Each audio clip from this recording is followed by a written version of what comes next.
This audio presentation of You Too Can Be Prosperous by Robert A. Russell, author of God Works Through You and God Works Through Faith, The Spiritual Secrets of Abundance and Prosperity, is brought to you by audioenlightenment.com.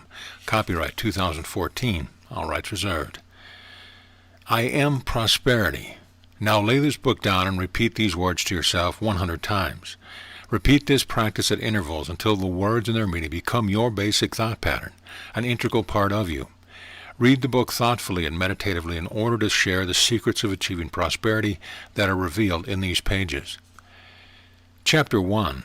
The Prosperity Idea. Where is the money coming from? How am I going to pay the rent? How am I going to get a new car?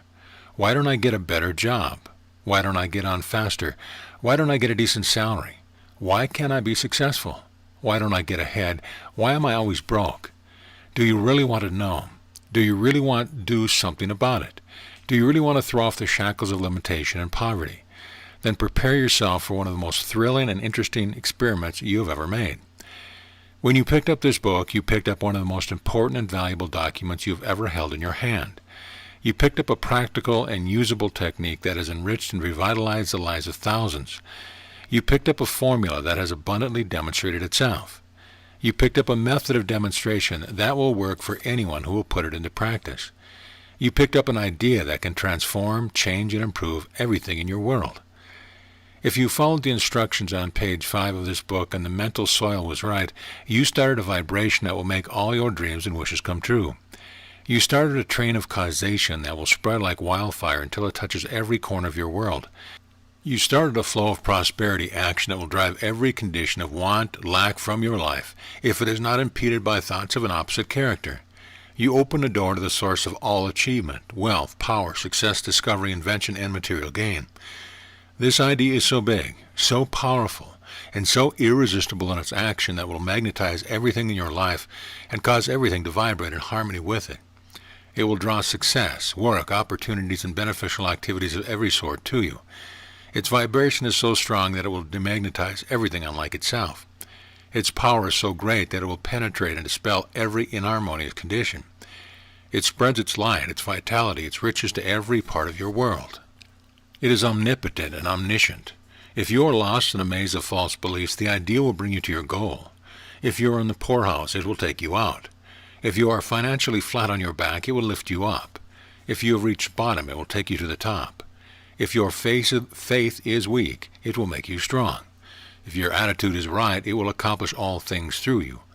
It will activate good, amplify power, increase income, attract opportunities, release riches, cancel debts, stimulate business, enlarge consciousness, prevent failure, strengthen faith, nourish aspiration, clarify vision, generate peace, heal disease, solve problems, increase ability, stimulate imagination, fulfill desires, recoup losses, remove barriers, eliminate hardships, release substance, dispel fear, neutralize worry, fire ambition, harmonize discord, destroy doubt, close gaps, intensify realization, integrate the mind, better conditions, purify judgment, substantiate claims, break fixations, loose intentions, open doors, penetrate appearance, reverse negatives.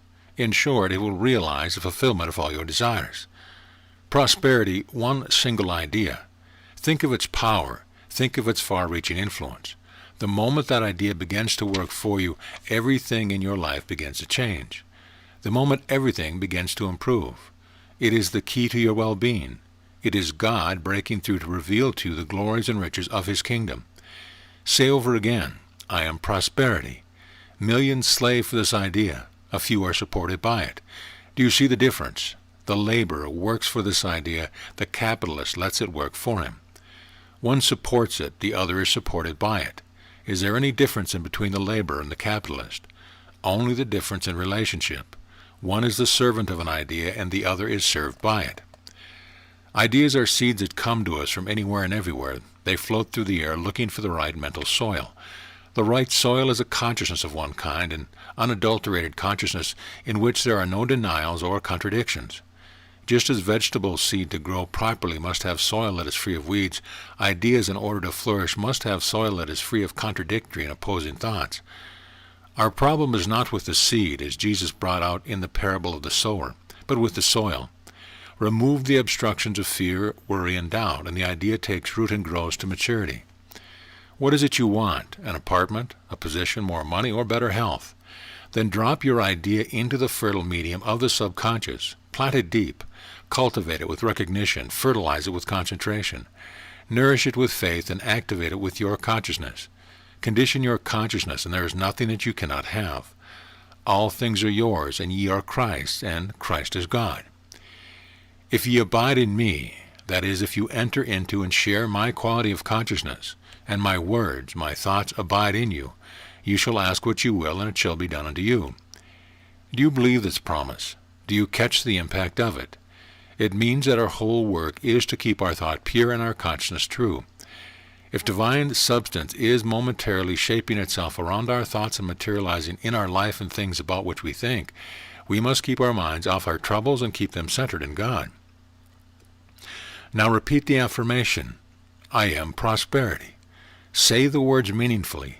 If you think prosperity all the time and keep every antagonistic thought out of your mind, prosperity is bound to be manifested in your life, for it abides in you, according to the promise. But how can I think prosperity all the time when there are so many other things to think about, you ask? You can do it by making prosperity your basic and fundamental thought. That is, the master or primary thought from which all other thoughts take their color, tone, trend, and quality.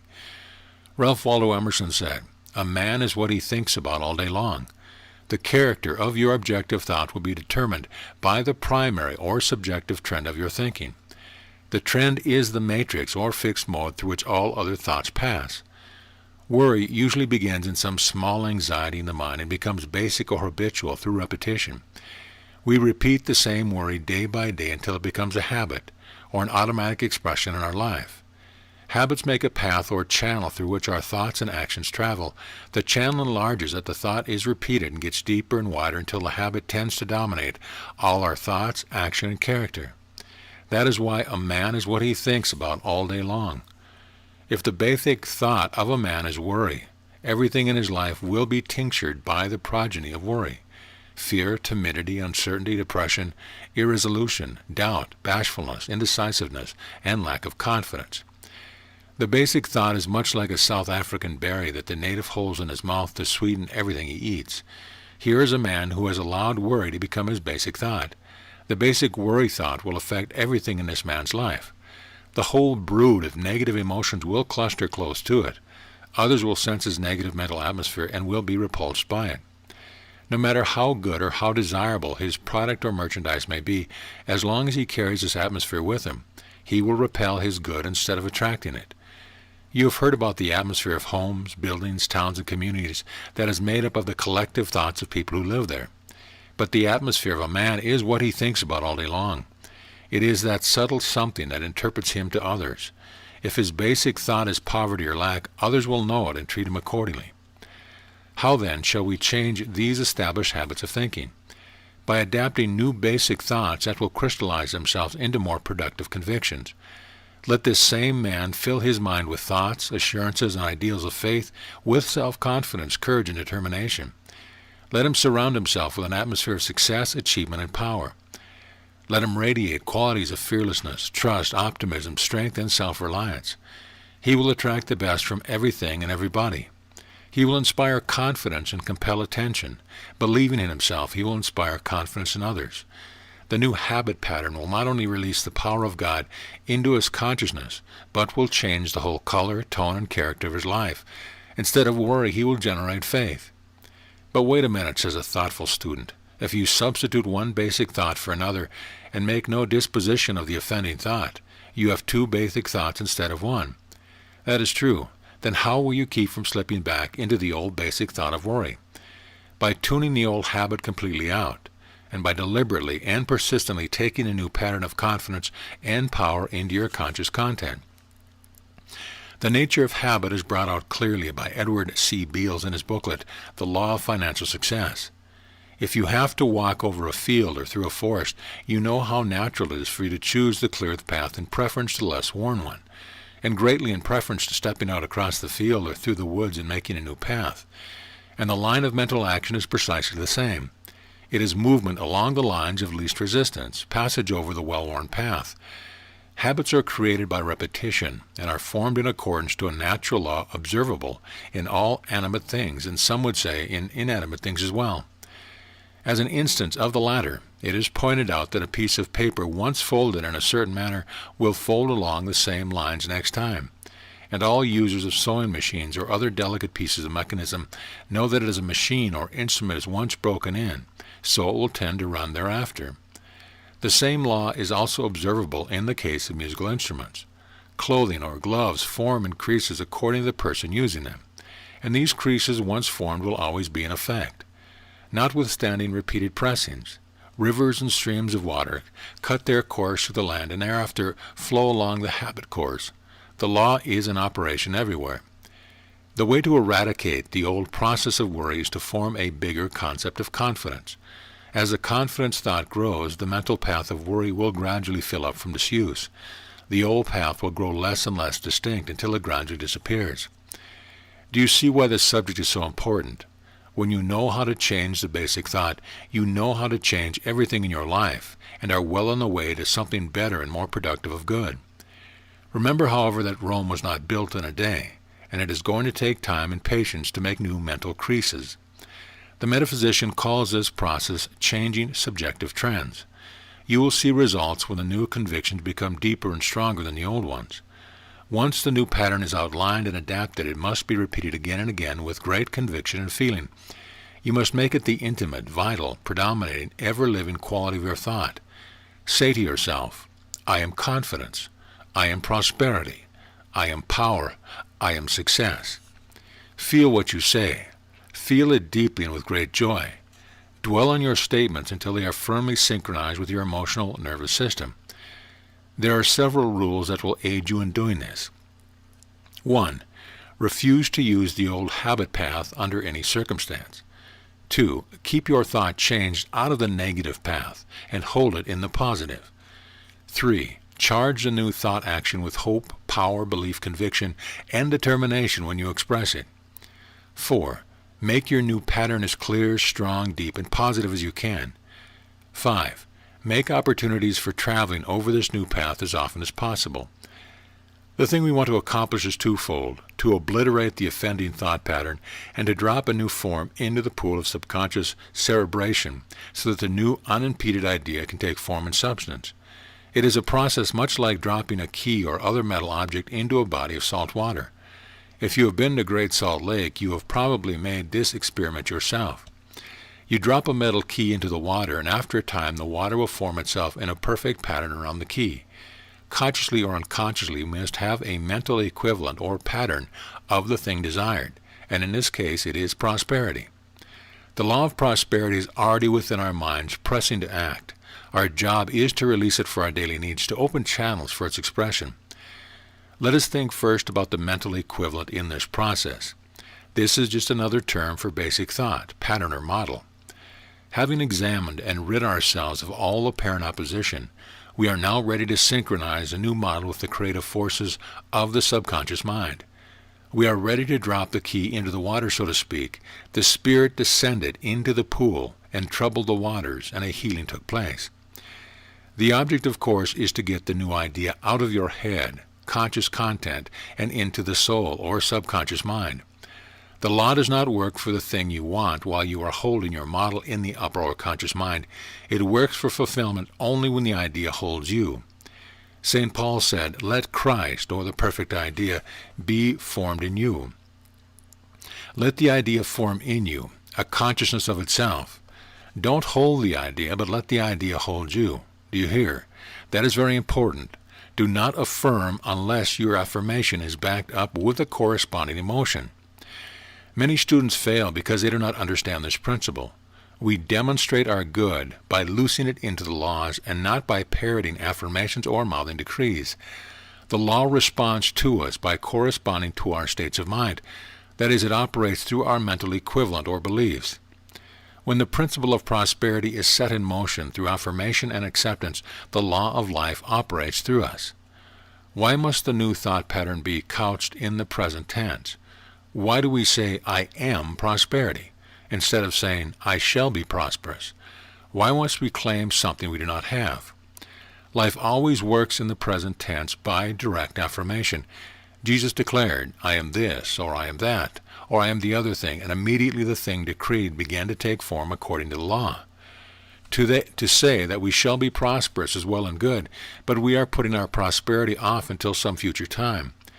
To affirm our good in the present is to cause it to appear. Law plus acceptance plus belief is the pattern. If the idea of prosperity is to become a power in our lives, we must inwardly accept it as a present fact. Our thought, will, imagination, and feeling must agree with what we say. Now I'm going to ask you to start building your basic thought for prosperity without further delay. Center your thought again in our affirmation, "I am prosperity." This is a nucleus that is to grow and multiply indefinitely. It must be backed up with your earnest faith and desire. Your idea of prosperity may be a better position, more income, a nice vacation, an agreeable companion, or more health. It may be something you do not have but need desperately. The law says that you can have anything you desire if you believe that you already have it. That is, if you have a subjective acceptance of the thing desired. Now contemplate that for a few moments. Not the money to meet the mortgage, not the new car, not the new house, but the basic idea, "I am prosperity." You're going to change your consciousness out of the old mold of lack and into the new mold of plenty. You are going to create a new habit atmosphere and a new thought inclination. That is your big responsibility in the process. You are going to eradicate a mental equivalent of lack by substituting a mental equivalent of plenty. You are going to start this idea of prosperity revolving on its axis at such a high rate of speed that it will draw into your life all the good things you need. Now put the book down, close your eyes, relax, and repeat the affirmation slowly and with pointed purpose 100 times. Take it easy and feel your pattern deeply. Realize that with each repetition, your new idea is going further and further underground until it perfectly integrated with the creative mind. It now has the power to attract to itself all the elements that it needs for its fulfillment. The rest of the process is a matter of sustained attention, faith, feeling, acting, and seeing. See the new idea clearly. Realize it, feel it, and accept it. Speed it up with your belief. Keep it alive with your faith. Feed it with fresh, rich, powerful, and life-giving images. Give it motion through action. Act it out. I am prosperity. Realize how rich you are. Keep the prosperity ideas and thoughts circulating freely through your mind. See them generating abundance, opportunities, and success. Do not allow negative ideas to creep in and short-circuit your good. I am prosperity. Keep repeating it until it goes underground and takes form. I am prosperity. Feel it. Rejoice in it. Bless it. Love it. Speed up the rate of vibration by telling your subconscious mind that you are already prosperous. If you want prosperity, don't say, "I want to get rid of poverty." Be affirmative and positive. Say what you mean and mean what you say. If your thought is filled with the idea of getting rid of poverty, you are increasing poverty in your consciousness. Your basic thought is abundance, opulence, plenty, and you are going to think and speak of nothing else. Oh yes, I know, the rent is coming due and you have a lot of unpaid bills, but you are not going to think of these right now. You are going to think prosperity, no prosperity, feel prosperity, nothing else. You are going to etch prosperity so deeply in your mind that nothing else can come into your life. That is what we mean by building a new mental equivalent. It is creating a new basic thought and impulsion that will flood your life with good. It is making a new path for God and then getting everything out of His way. It is taking everything in your consciousness that is unlike perfection and trading it in for something better and more desirable. The problem is not with life, but with the use you are making of it. If you would change your condition from poverty to prosperity, you must change your position in the law. 7-day assignment. So, are you ready for an assignment? Then here's what I want you to do. For the next 7 days, I want you to work deliberately and with persistence on this one idea, I am prosperity. I want you to try to think of nothing else and feel nothing else for that period of time. This doesn't mean that you will get your demonstration in 7 days, although it could happen right now. I want you to watch your attitude, thought, feeling, and conversation during that period of time to see that you do not once revert to your old way of thinking and feeling. knowing what you want and declare it with such convincing tone that the subconscious will go right to work to materialize your desire.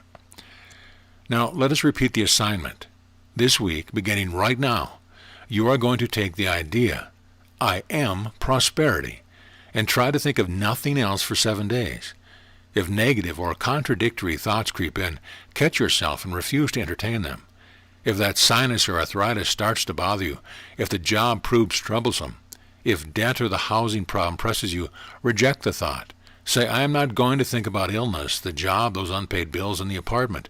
I am going to think only wealth and health. I am prosperity.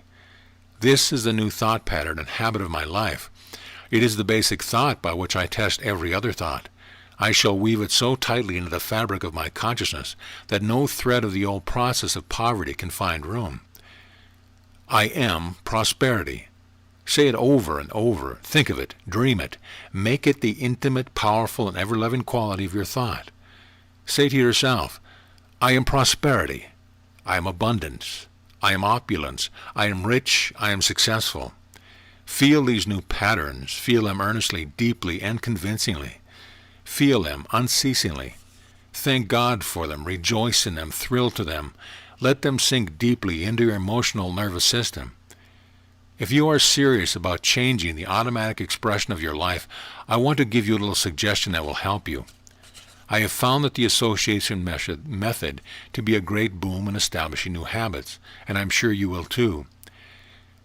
Take any article that you handle many times a day, like your watch, pen, pencil, toothbrush, razor, or key, and say every time you pick it up, I am thinking of prosperity.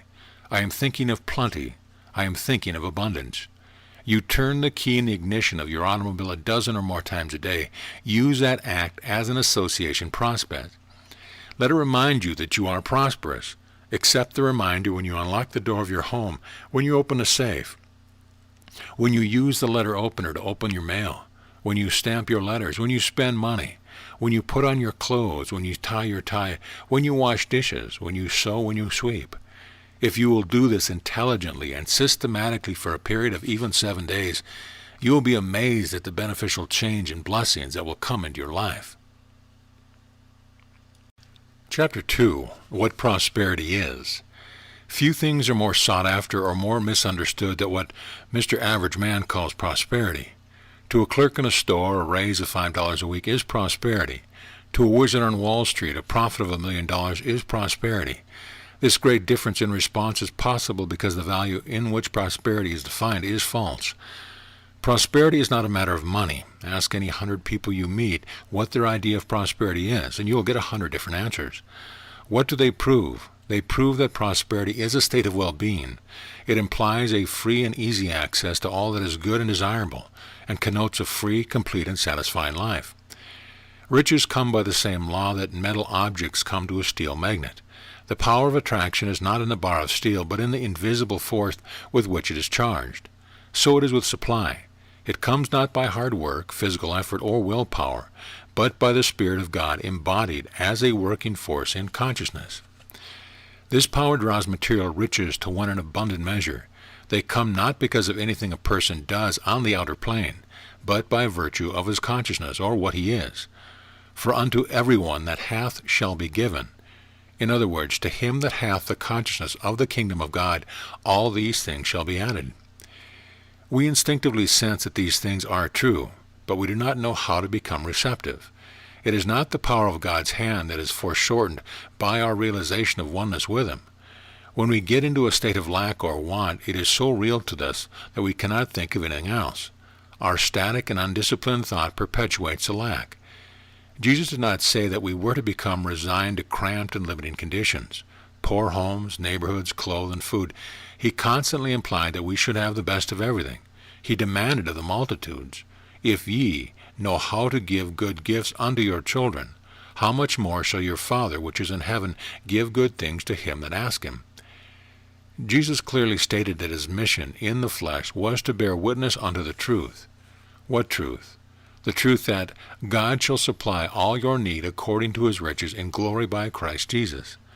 The silver in his, and the gold in his, and the cattle upon 1,000 hills are his. Moses admonished us to remember that it is the Lord that giveth power to get wealth. As we delight ourselves in his law, whatever we do prospers. Depressions may come, banks may close, businesses may collapse, economic systems may change, but God does not fail. Why not? Because there is no power but of God. As long as Job thought about his troubles grew. When he forgot his troubles and thought about God, his troubles flew, and Jehovah gave Job twice as much as he had before. The universe is filled with God's substance, but it requires effort to convert it into supply. St. Paul said, I have planted, Apollos watered, but God gave the increase. The effort must be cooperative. Man calls and God hears. Man prays and God answers. Man furnishes the pattern and God supplies the material. If we want a crop, we must cultivate the soil and plant the seed. If we want iron, silver, and gold, we must dig for them. So it is with the wealth of God's kingdom. Everything we need or desire is at hand, but we must resolve it into what we require. How do we transform the invisible substance into visible wealth? By the cultivation and circulation of rich ideas. When we identify ourselves with rich ideas, ideas of wealth, opulence, affluence, prosperity, and plenty, we become channels fit to receive the outpouring of God's abundance. Jesus said, Seek ye first the kingdom of God and his righteousness, and all these things shall be added unto you. In other words, we must shape our thoughts, desires, and aspirations to the divine pattern. Since prosperity is in the divine plan for us, it is our duty to express prosperity in every phase of our living. Since it is God's will and intention for us to be prosperous and successful, there must lie hidden in the soul the possibility of a greater experience, an infinite possibility that will remain inactive until we set it into motion. If we have been in the habit of thinking of prosperity in terms of money or material possessions, we must change our thought. True prosperity, as referred to in the Bible, is not an end in itself, but a means to greater freedom, increased livingness, and fuller expression of life. It is related not to the number of things that a man owns, but to the satisfaction he finds in the way he uses them, to the happiness he derives from them.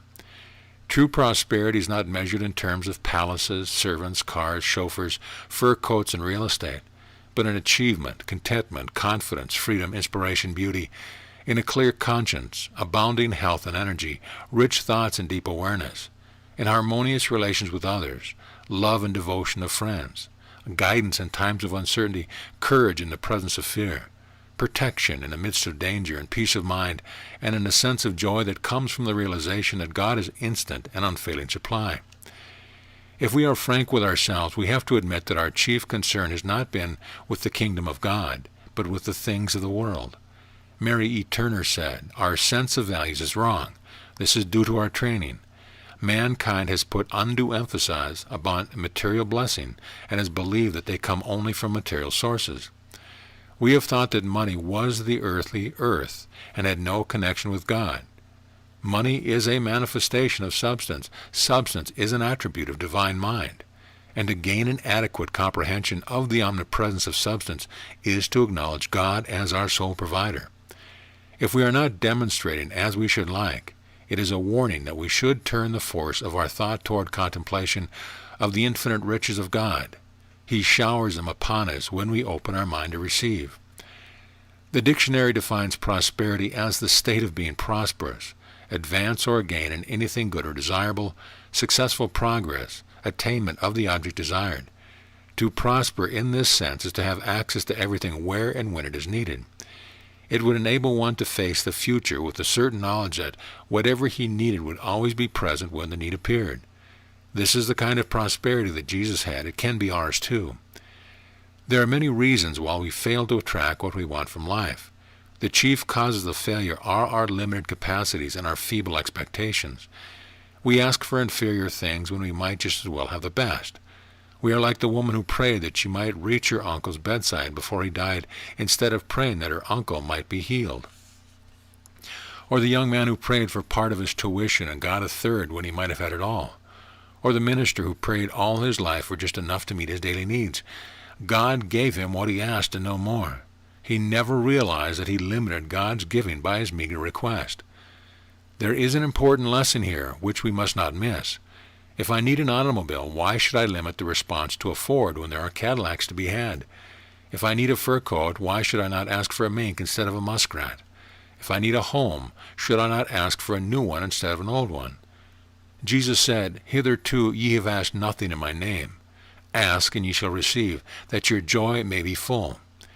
He also promised that whatsoever ye shall ask in my name, that will I do, that my Father may be glorified in the Son. If ye shall ask anything in thy name, I will do it. When we ask for inferior or lesser things, we do so because our faith in God's promise is weak. If God is impersonal law, and there is no great and no small, as Emerson said, it makes no difference to God whether we ask for the most expensive or the cheapest article. He gives one just as readily as he does the other. Then where is the limitation of man's supply? It is in man's meager mental equivalent and in his lack of capacity to receive. He does not ask for the best because of his own limitations. He tends to think that material things are more important than spiritual things, and thereby shuts the best things out of his life. What we need is not only a larger awareness of God's inexhaustible substance, but a capacity for acceptance commensurate with our claim. Our prayers must not only be definite but flexible. We should always expect something better than the particular thing for which we have prayed. And now we come into something that must be said with great emphasis. The purpose of prayer in the realm of finances is not to ask God for a specific sum of money, a particular job, or a certain house, but for the purpose of opening consciousness so that we may be able to comprehend and use the formless substance that is all about us. Since it is the nature of consciousness to outpicture itself, the scientific and satisfactory way to bring out a new manifestation is to appropriate a new state of consciousness.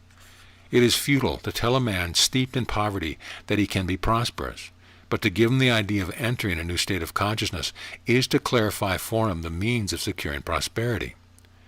Elisha, you remember, pyramided the widow's pot of oil until there was enough to pay all debts, and to enable the widow and her children to live of the rest. When we take our new understanding into the Father consciousness, the substance begins to move. The invisible becomes visible.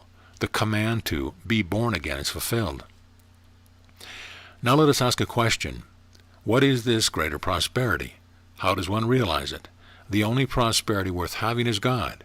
He is the source of every good and every perfect gift. If we have Him, our prosperity is enduring and satisfying. If we do not have Him, our prosperity is fugitive, fleeting, and uncertain. The blessing of Jehovah maketh rich, and He addeth no sorrow thereto. The words of Solomon are true today.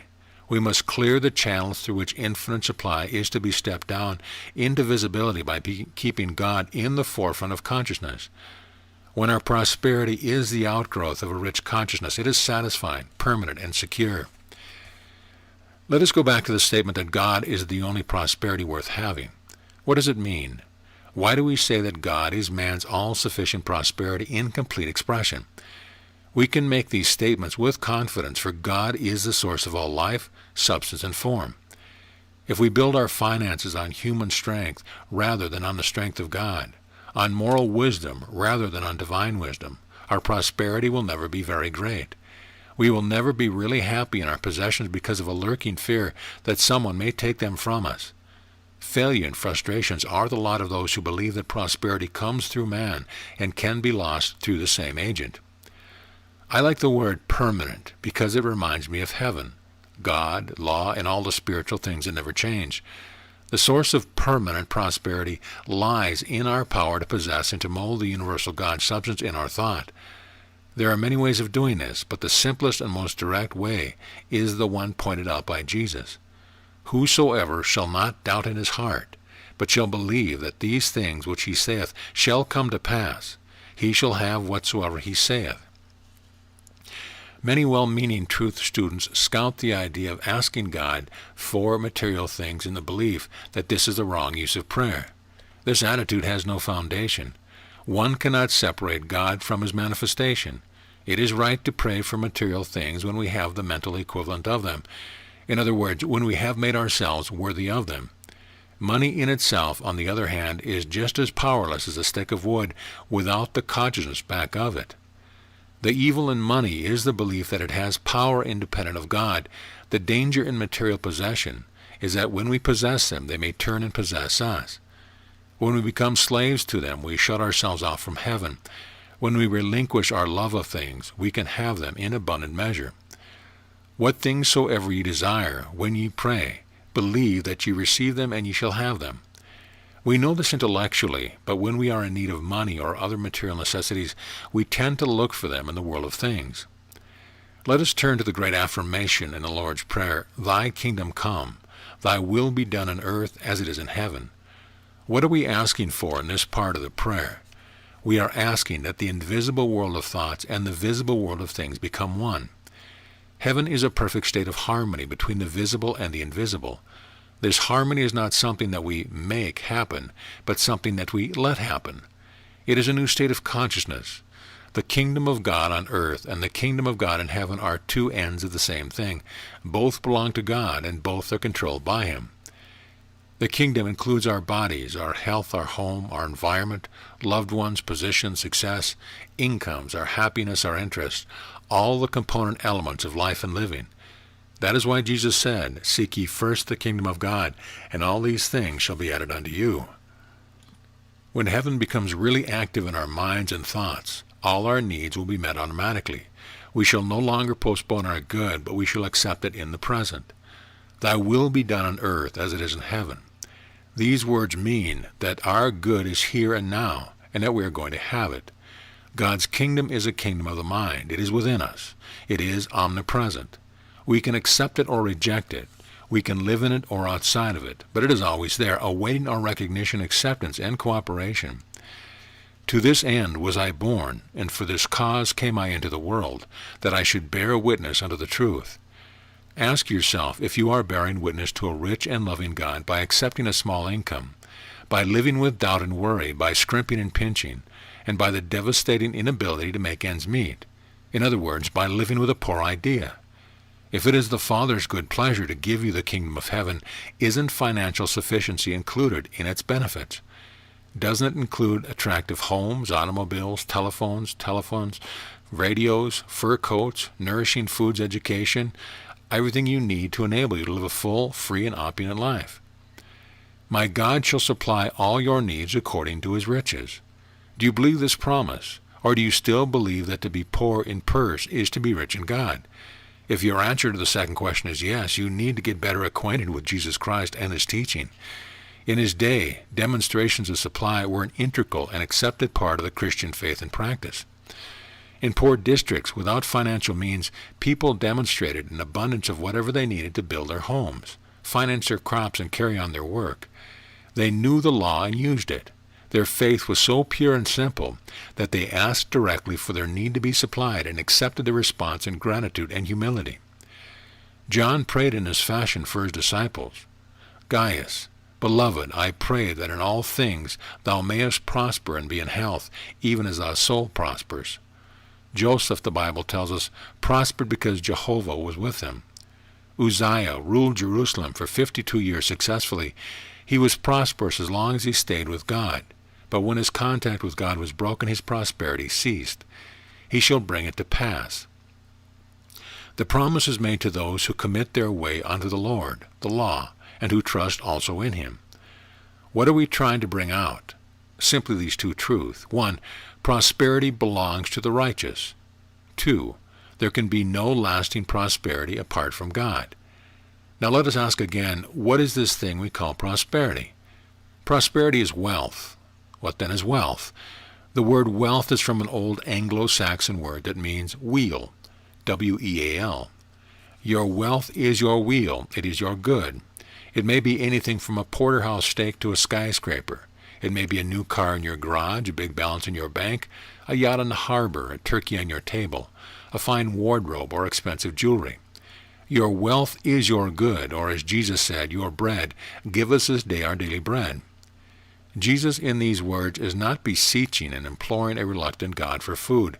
He is simply saying, all good is mine. It is that which I am. I accept it, daily bread, shelter, clothing, amusement, travel, education. All things that the Father hath are mine. I am taking what I need. It is my inheritance. On another occasion Jesus said, Blessed are the meek, for they shall inherit the earth. The word meek is a misunderstood and often almost obsolete word. Most people think of meekness as self-abasement or servility. They think of meek people as human doormats. What could be proud of such a virtue? Such a virtue is a liability rather than an asset. What we need today are aggressive, self-assertive, two-fisted, big-muscled, heavy-handed men. Blessed are the meek, for they shall inherit the earth. Pooh! What kind of talk is this? What chance has meekness in the world like this? Perhaps we should study again the lives of the mighty meek men in the Bible, and study in particular the lives of Moses and Jesus. Meekness is the virtue of which Jesus seemed to be the most proud. Learn of me, for I am meek and lowly in heart. The meekness he referred to is that quality of mind that keeps the consciousness open to the good. A meek man is not a spineless creature, but a strong man grown tender. The meek man is the gentle, patient, open-minded man who has entered upon his inheritance. Do you hear today this beatitude spoken of the mountainside so many years ago? Blessed are the meek, for they shall inherit the earth. Jesus is calling you to let go and let God. Blessed is the man who lets go of his will, for he shall have the will of God. Blessed is the man who lets go of John Doe, for he shall inherit the earth. The earth is symbolical of your possessions. It means position, income, food, clothing, and shelter. The meek inherit the earth, for they find in it peace, riches, and happiness that they make their own. Your wheel, then, is your prosperity. It signifies both material goods and well-being. Here you are, sitting in a universe of your own making. You are studying this book in the hope of improving the universe. How are you going to do it? By the multiplying power of consciousness. In the same way that Jesus fed the 5,000, in the same way that he turned water into wine and filled the nets of the disciples with fish. Is your wheel very small today? It can be increased if you will seek the kingdom of heaven first, and stop counting your prosperity in terms of dollars and cents. Here's a student who had been out of work for 18 months, and who had asked for treatment for greater prosperity. He calls to say that he's been offered 4 very fine positions, and that he now wants help in selecting the right ones. Here is another whose demonstration of prosperity has resulted in his making money so fast that he must now become accustomed to a new security. A woman writes to say that her problem has been solved, and that she is the happiest person in the world. Another now walks after a futile year of doctoring, heat treatments, bath, and massage. How do you account for these demonstrations? There is simply one answer. Life is a state of consciousness. As a man thinketh in his heart, so is he. Change your consciousness and you change your world. Change your consciousness and you change your wheel. The lack of consciousness is the lack in purse, body, and world. Let's shout from the housetops so that everyone can hear. Life is a state of consciousness. In the universe there is but one law, one presence, one power, one substance. That substance is energy choosing to condense itself through your consciousness. As one writer states it, when you think of your money, which is visible as something directly attached to an invisible source that is giving or withholding according to your lack, you have the key to all riches and lack. What shall we then say of the one who seeks money for money's sake? There is but one thing we can say. He is mistaking the symbol for reality. It is true that we need money in the world we live in, for there is little we can do without it. Someone has said that money is the concentrated essence of things desired, created and established by society in its present stage of development. The important thing, on the other hand, is to keep it in the realm of symbols where it belongs. When we say that we need money, we mean that we need the things that money will buy. We need bread and butter, meat and potatoes, and it takes money to get them.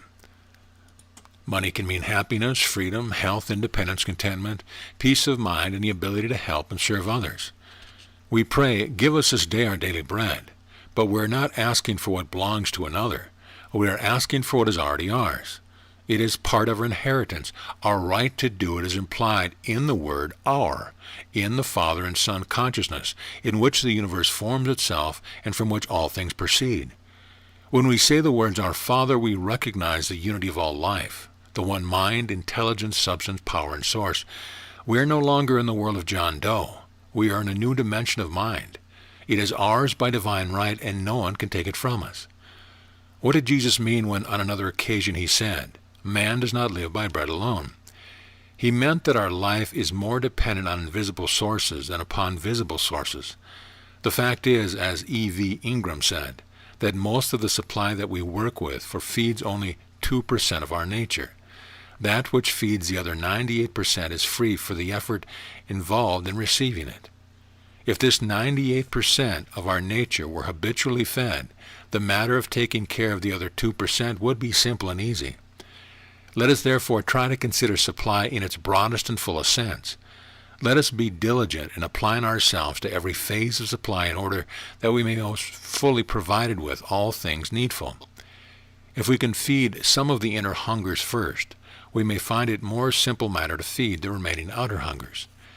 Jesus said, "I have meat to eat that ye know not of."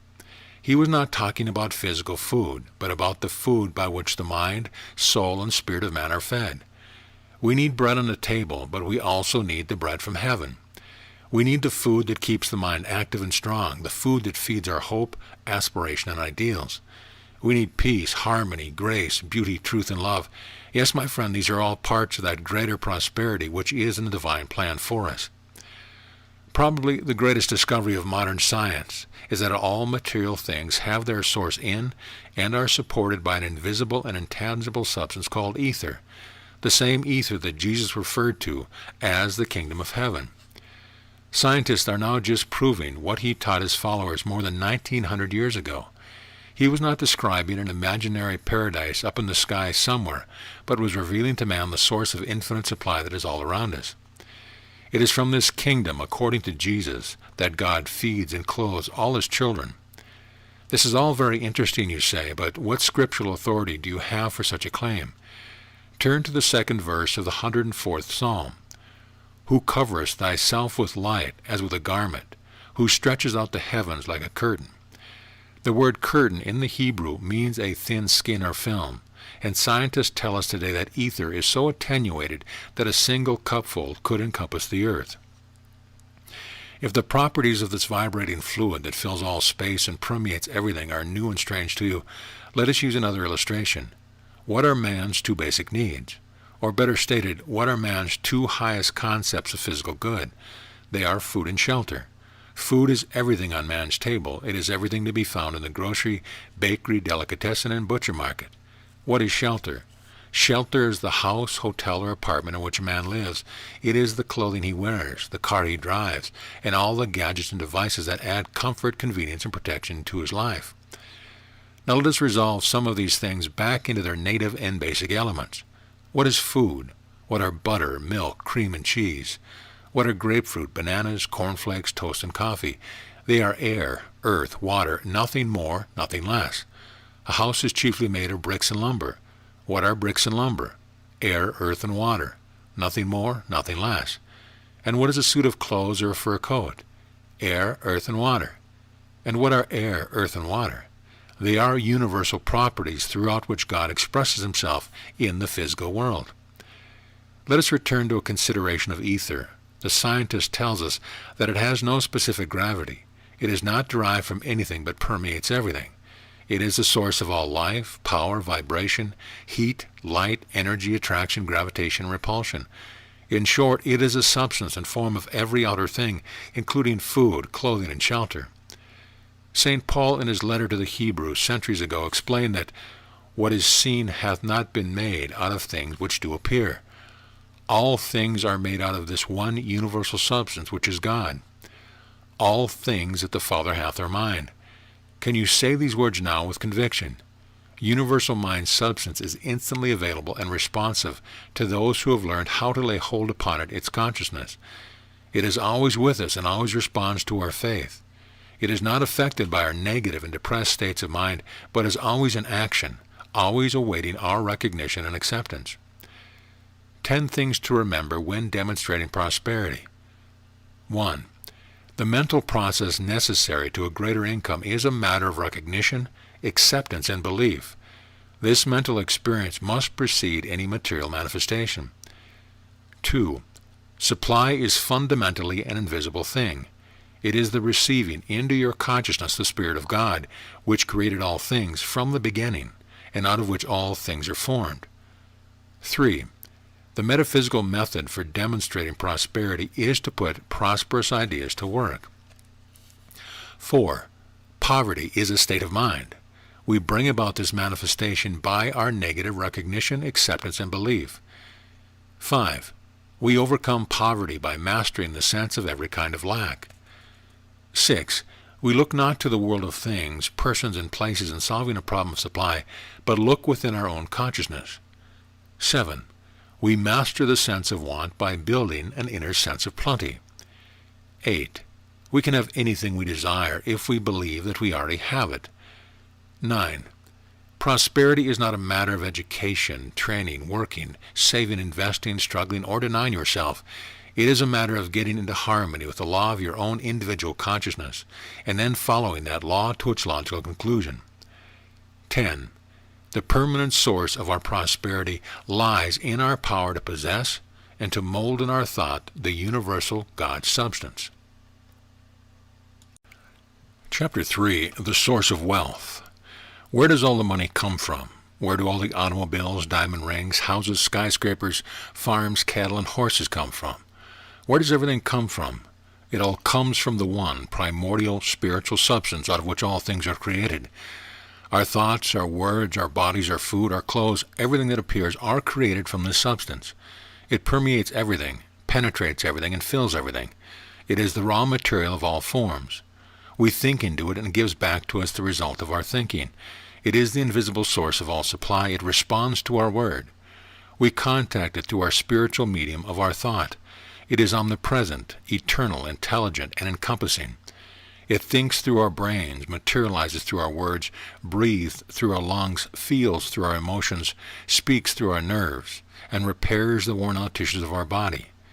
In Him, substance, we live, move, and have our being.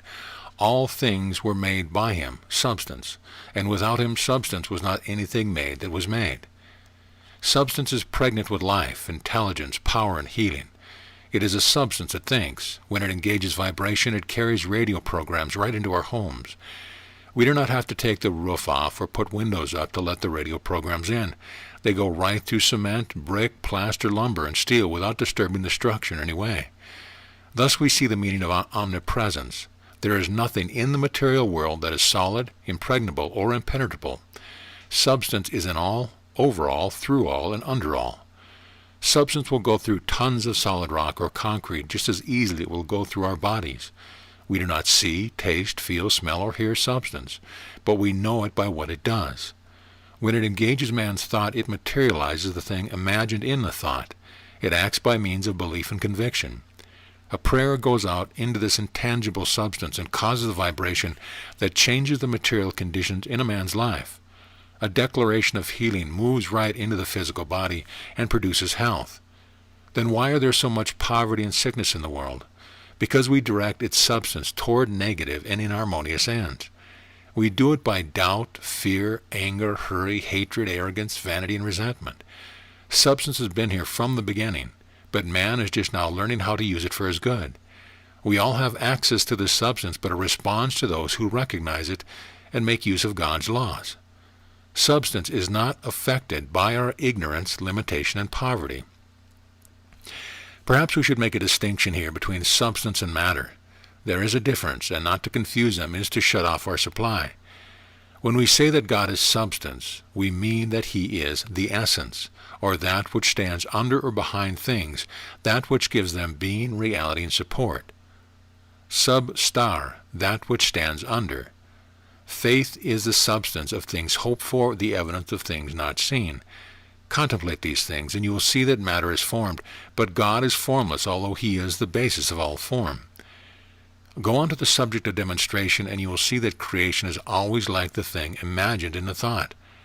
Prove me now herewith, saith the Lord of hosts, if I will not open you the windows of heaven, and pour you out all the blessings, that there shall not be room enough to receive it. We prove our dominion over material things and conditions by looking to the principle behind them. If substance responds to man's thoughts, he can direct it to the fulfillment of his needs. Do you get the feeling and promise of that? Do you see the possibilities? It makes no difference how hard times may be. The man who lays hold of substance in his consciousness will, as the Bible said, have plenty of silver. He may lose a fine position today, but he will walk into a better one tomorrow. Now just calm yourself, my friend. I am going to answer your questions right away. The simplest and most direct way to lay hold of spiritual substance is the way Jesus suggested. Whosoever shall not doubt in his heart or subconscious mind, but shall believe that those things which he saith come to pass, he shall have them. Do you understand that? The spiritual mediums by which you contact God are faith, thoughts, and words. In other words, you must put into your thoughts and words what you expect to take out of them. Good or not so good results are always like the thoughts that projected them. Substance does not fluctuate with the stock market. It does not decrease with hard times, nor increase with good times. It never runs out. It never becomes scarce. It is always the same, constant, generous, abundant, and free-flowing. Jesus referred to it as the living bread and living water, and promised that he who feeds on God's substance shall never hunger and shall never thirst. Do you see what he was talking about? He was talking about a principle that is just as exact and immutable in its operation as the law of gravity. He was saying that you can no more be separated from your supply of substance than the sunbeam can be separated from the sun. Be frank with yourself. What have you been seeking these many years?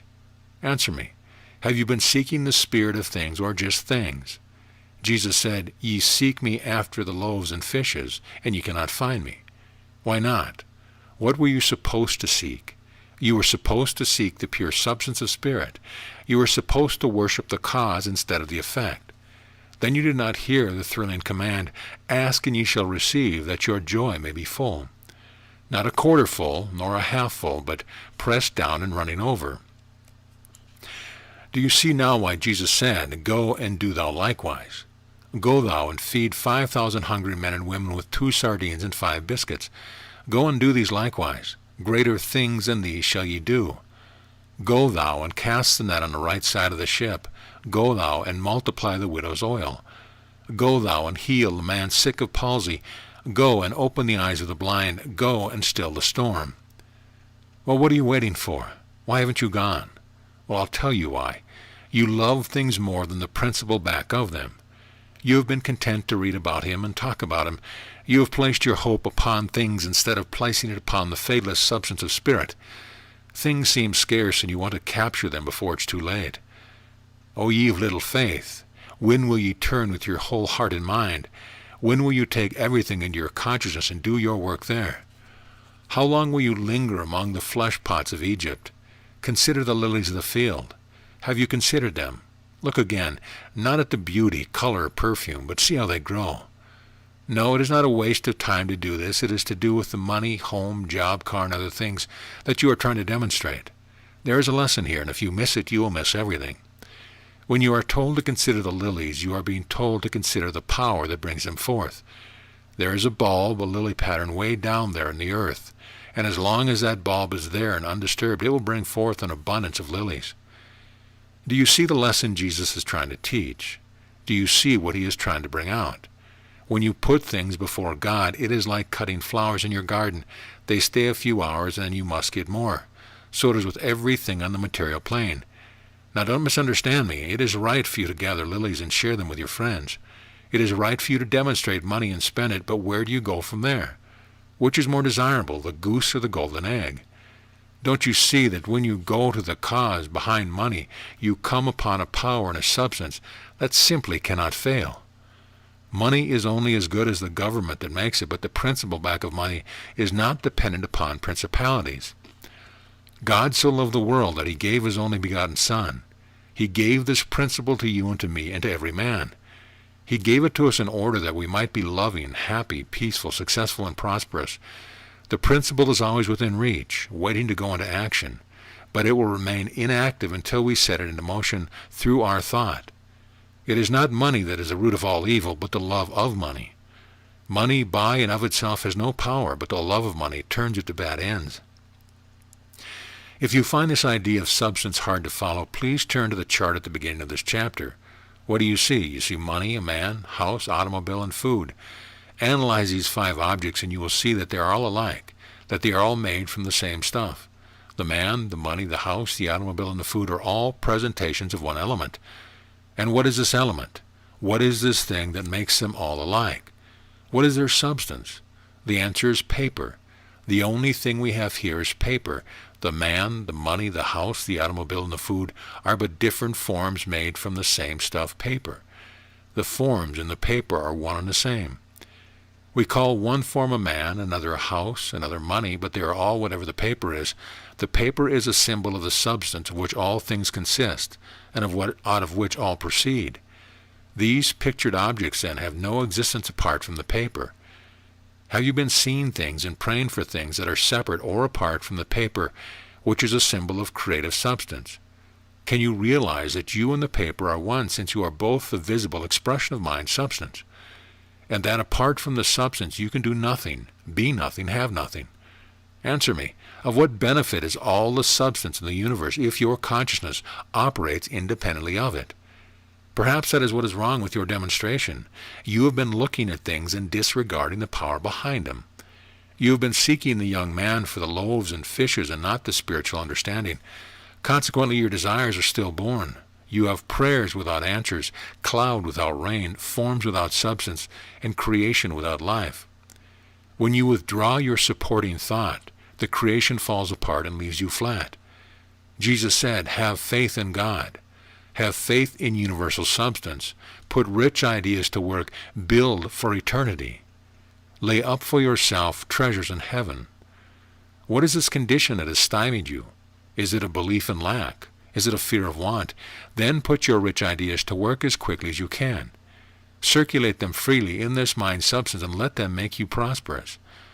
Stop calling attention to demonstrations that have already been made. Stop talking about the big deals you hope to put over, and give attention to the little ones now at hand. No one has any more power than you have, and no one is any closer to God than you are. It is true that Jesus did many mighty works, but they are not going to help you unless you contact the same power that he used. Summon your faith. Lay hold on life. Say, I have faith in the substance of God working in and through me to increase and bring substance into my world. Stop lamenting your shortages and losses. Stop limiting the substance in your mind. There is plenty more where your former good comes from. If substance fills all space, there can be no lack of substance anywhere but in your thought. It is not lack that needs to be overcome, but your fear of lack. Repeat your key affirmation. I am prosperity. How is this idea going to become substantial in your experience? By letting it form in you a consciousness of itself. Know that you are in the very center of creative mind, and that it is at work now producing the thing imagined in your thought. Thank God that he is at work on it now, bringing it into fulfillment. Substance is plastic and spirit is compelling, said Spinoza long ago. The thing you desire is God wanting it through you. That is why you must lose your life before you can find it. I live, yet not I, but Christ liveth in me. When Saul of Tarsus was dead, Paul the Apostle began to live. Do you see what this does in the process? It shifts the burden of demonstration from your shoulder to God's. It removes personal responsibility and all other barriers that get in his way. Is your supply of money low? Is your purse empty? Then lay your hand upon it and bless it. Mentally count out a sum of money with your fingers and see your concept filled with substance ready to take form. Bless your food, your clothing, your car, everything you use and need with the thoughts of living substance. Realize its universal nature. For he that hath the consciousness of spiritual substance, to him shall be given, and he that hath not the consciousness of universal substance, from him shall be taken even that which he hath. The more conscious you are of this universal substance, the more it will work for you and the richer you will become. Have you ever noticed how some rich men hold their riches and become richer while others lose their wealth in a few years? The answer lies in the consciousness of the men. One is a consciousness of abiding substance, the other does not. When we think that a substance is cold and dead, says Lowell Fillmore, it becomes so to us.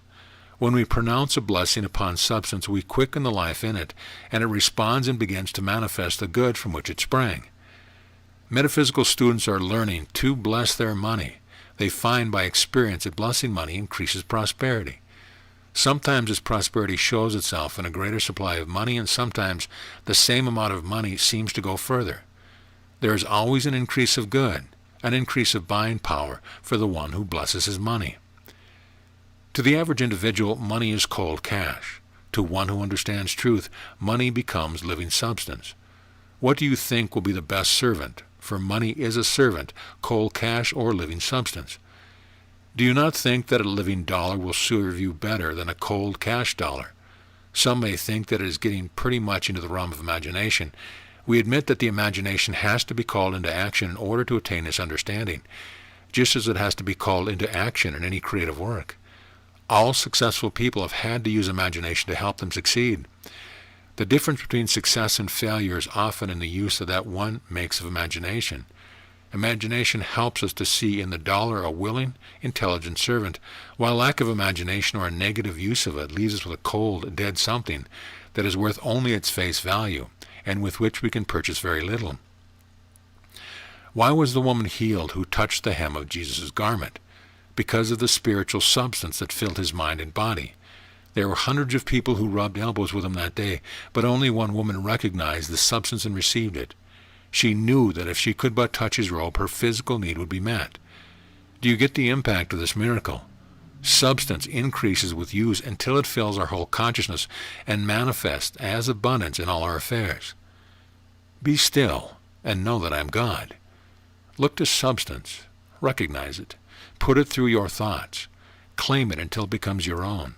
It will increase your prosperity, heal your body, solve your problems, and neutralize your fear. Some things to remember about substance. 1. Everything is made from the one universal substance. 2. Universal substance is intelligent. It is a living, thinking substance. 3. Universal substance is activated through faith and thought. Thoughts impressed upon this thinking substance produce the form of the thought. 4. Universal substance is omnipresent. It permeates, penetrates, and interpenetrates all space. 5. The universe is friendly to your need. God wants you to have all the substance you can use. 6. When you start to demonstrate prosperity through metaphysical law, you must look to substance and not to man. You must live and think in the opulent bounty and goodness of God. 7. Your point of contact with substance is recognition. If you make no demands upon it, it will not manifest in your life. 8. What you receive from the universe will turn upon your belief that you already have it. You must think of everything you want in terms of actual present ownership. 9. Don't pray for more substance, but for a larger capacity. 10. Since there is no time but now, you must always act in the present. 11. When you make a claim on universal substance, have a well-defined mental picture of what you want. Vague, misty, and indefinite pictures do not accumulate substance. 12. Never look at the visible supply. Look always at the limitless riches and formless substance, and know that they are coming to you as fast as you can receive and use them. 13. Think of this substance as wax, and of your thought as a dye making an impression on the wax, and there you have the whole picture. 14. No depressions, hard times, panics, or unfavorable circumstance can defeat the man who looks to substance for his supply. 15. If you would have the cooperation of your whole mind in what you are doing, never speak of your failures, losses, shortage, or limitation. 16. Riches that are secured by dishonesty and manipulation are dissipated by the same power. 17. The thought that defeats substance is the thought of competition. You do not have to envy, cheat, or take advantage of others because you are creating your own individual supply. 18. If you get money on a competitive basis, it is always subject to loss. 19. When you get money on the competitive plane, you take from others. When you get it on the creative plane, you give to others. 20. Remember that the thing you desire is God, wanting it through you. Chapter 4. The Magic Box. If you had a little magic box in your home that produced whatever you wanted whenever you opened the lid, what would happen to your state of consciousness, your thoughts, and your feelings? The first thing that would happen would be a complete change in your thinking. All fear would go out of it, all worry, lack, and all sense of insecurity. Knowing that you could go to your little box as often as you needed would eliminate all sense of limitation and strain from your mind. There would be no more poverty in your life.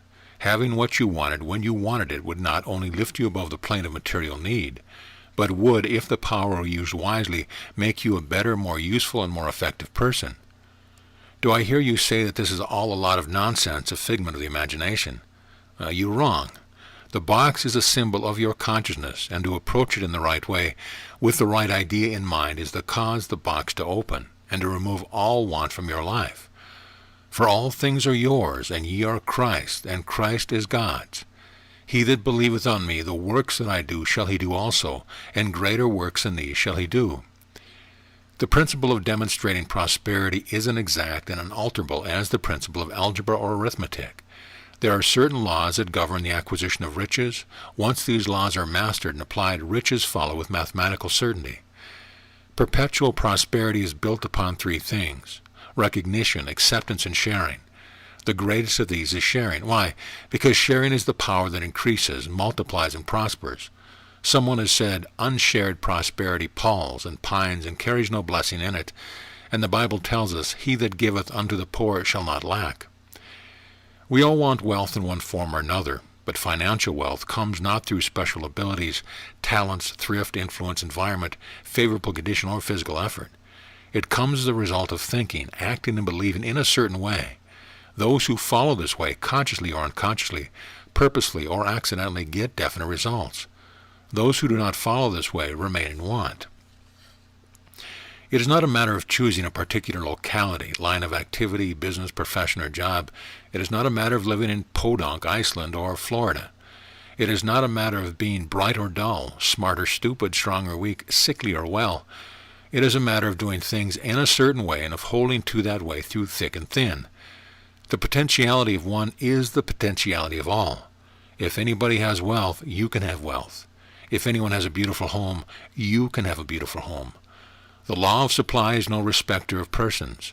Since like produces like, and since the law of cause and effect works in the same way for all persons at all times, anybody who follows the law will infallibly demonstrate an abundant supply. At the moment you may be the most disappointed, disheartened, discouraged, depressed, and poverty-stricken person in the world. You may not know which way to turn. You may be without connections, prospect, opportunities, and monies.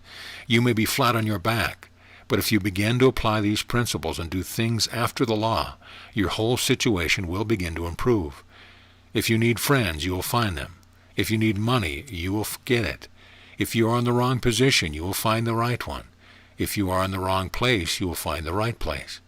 You can begin to secure these results by starting right now where you are to do things in the way that brings success.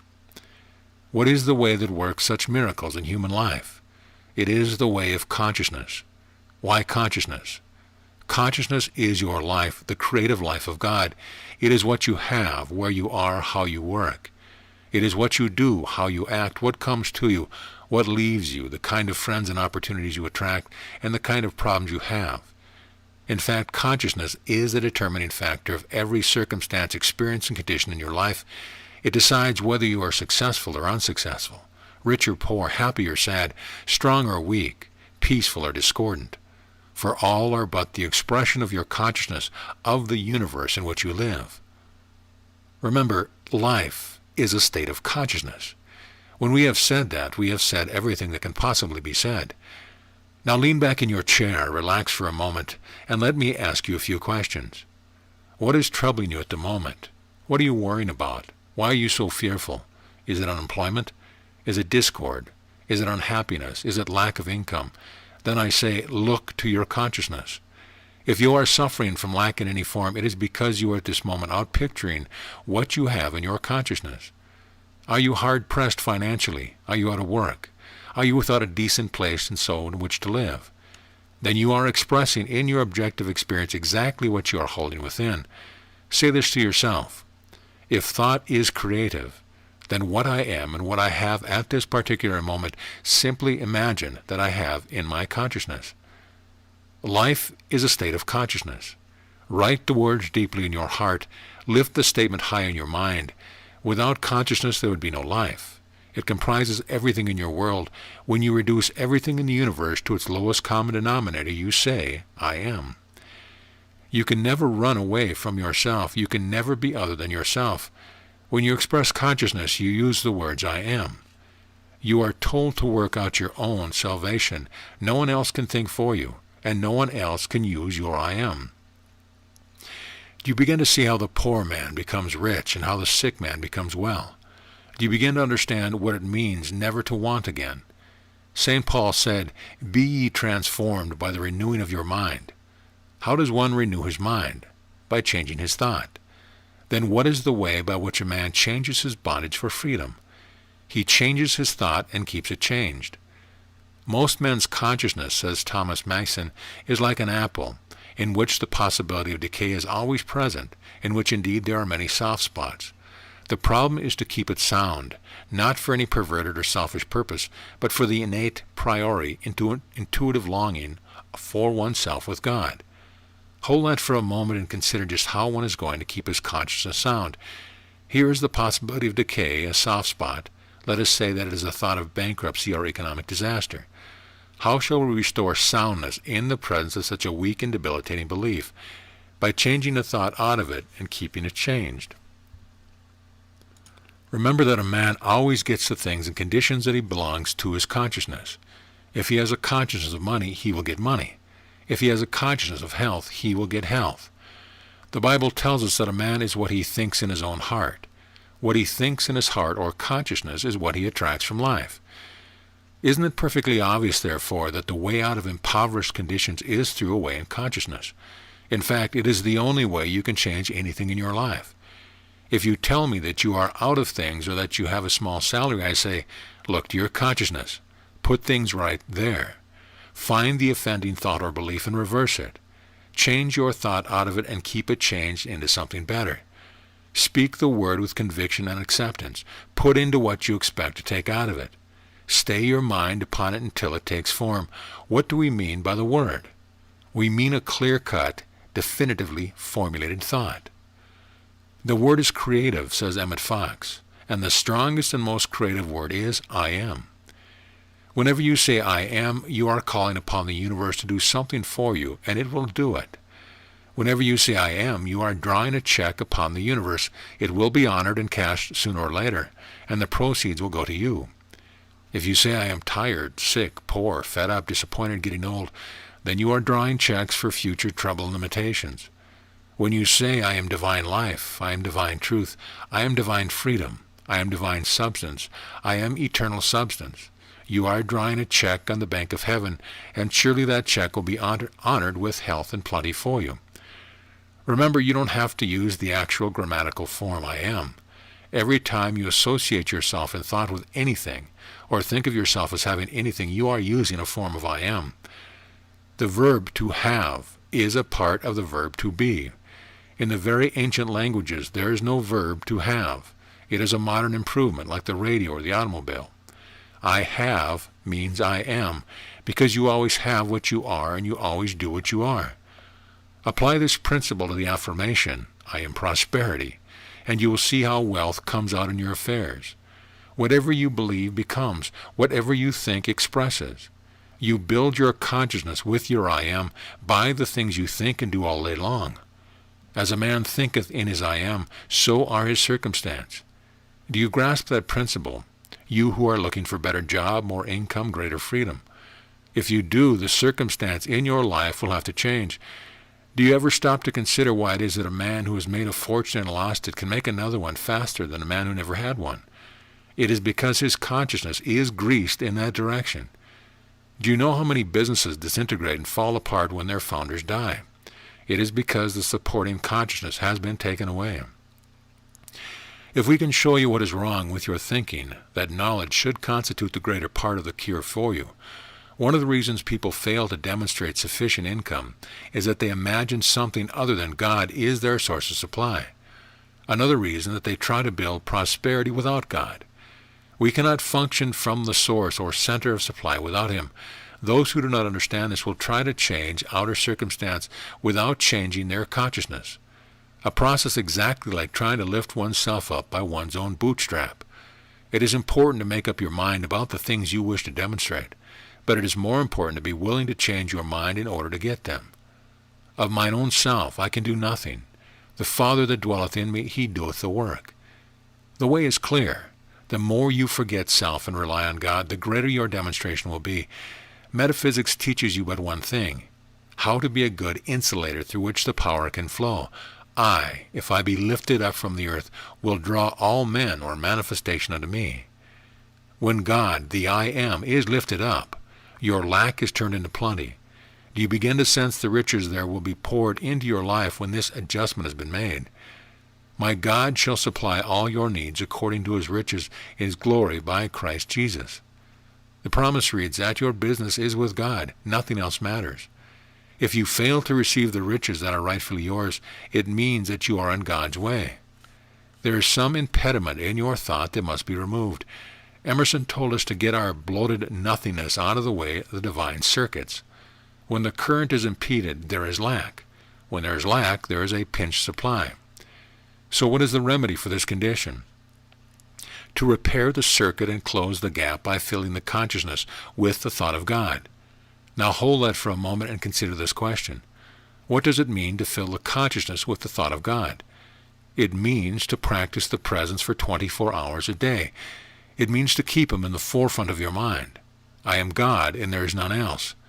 It means to know nothing but the presence of God in every person, place, and thing. Power belongeth unto God. It means to give him all the power in your life. Power does not belong to disease, sickness, or lack. Power belongs to God. What is your definition of God? God is all. God is thought and action. What God thinks becomes. To have an intimate contact with God is to have access to all his creation. But I know that you say, and it doesn't work. If it doesn't work, you go about it in the wrong way. The right way is by realization. You must have a consciousness large enough to appropriate the supply that is already established in God for you. You must know and accept it with your whole mind. You are told to enlarge the place of thy tent, or your consciousness. If your consciousness is small and pequeña, you will have a small income and small success. You will experience smallness in every department of your life. You remember how St. Paul put it, "Be not conformed to this world, the world of the human mind, the world of small thoughts, but be ye transformed by the renewing or changing of your mind." Life is a state of consciousness. All is mind, all is God, all is universal energy. This do, and thou shalt live. This is the way, walk ye in it. Goethe, the German philosopher, said the highest and most excellent thing in man is formless, and we should guard against giving it shape in anything less than noble dress. This is just another way of saying that we have within ourselves the capacity to receive larger and richer gifts. Jesus expressed the same thought in his statement. Whatsoever all things ye shall bind on earth shall be bound in heaven, and whatsoever all things ye shall loose on earth shall be loosed in heaven. Heaven is the invisible realm of God's ideas. We use these ideas and give them form according to our consciousness and our application of truth. Let us not be discouraged when our demonstrations have been delayed. Though they beginning was small, yea, they later end should be greatly increased. Now we understand what Jesus meant when he said to seek first the kingdom of heaven. The Greek word for heaven is Ouranos, O-U-R-A-N-O-S, meaning expansion, enlargement, increase, multiplication, pushing out. Seek ye first an enlargement of consciousness, and all things shall be added unto you. Elevate your mind and multiply your fruit. The kingdom of heaven is like a grain of mustard seed that grows and expands until it becomes the greatest among herbs. The kingdom of heaven is like leaven that multiplies and expands until it leavens a whole lump. How did Jesus feed the 5,000? By the law of expansion. How did Elisha increase the widow's oil and save her sons? By expansion. Where is the kingdom of heaven? Within. How does it expand? By recognition and realization.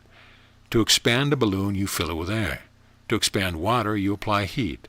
To expand seed, you plant it in the earth. To expand riches, you employ praise. Charles Fillmore said, "There is an inherent law of mind that we increase whatever we praise." The whole of creation responds to praise. Animal trainers pet and reward their charges with delicacies for acts of obedience. Children glow with joy and gladness when they are praised. Even vegetation grows better for those who love it. We can praise our own ability, and the very brain cells will expand and increase in capacity and intelligence when we speak words of encouragement and appreciation to them. To praise will not only heal disease, remove obstructions, and open prison doors, but will cause veritable streams of riches to flow into our lives. It will do things for us that we cannot do for ourselves. The quickest way to contact the substance and supply of God is through praise. David in the book of Praise or Psalms sang, "Praise ye the Lord, O give thanks unto the Lord, for he is good, for his mercy endureth forever. O that men would praise the Lord for his goodness, and for his wonderful works, the children of men. For he satisfies the longing soul, and filleth the hungry soul with goodness. I will praise thee, Lord, with my whole heart." The central object of our praise, of course, is God, the source of all our good, and the act of praising should be a commitment to everything in our life. Was the breakfast good? Then say so. Did you have a good day at the office? Then say so.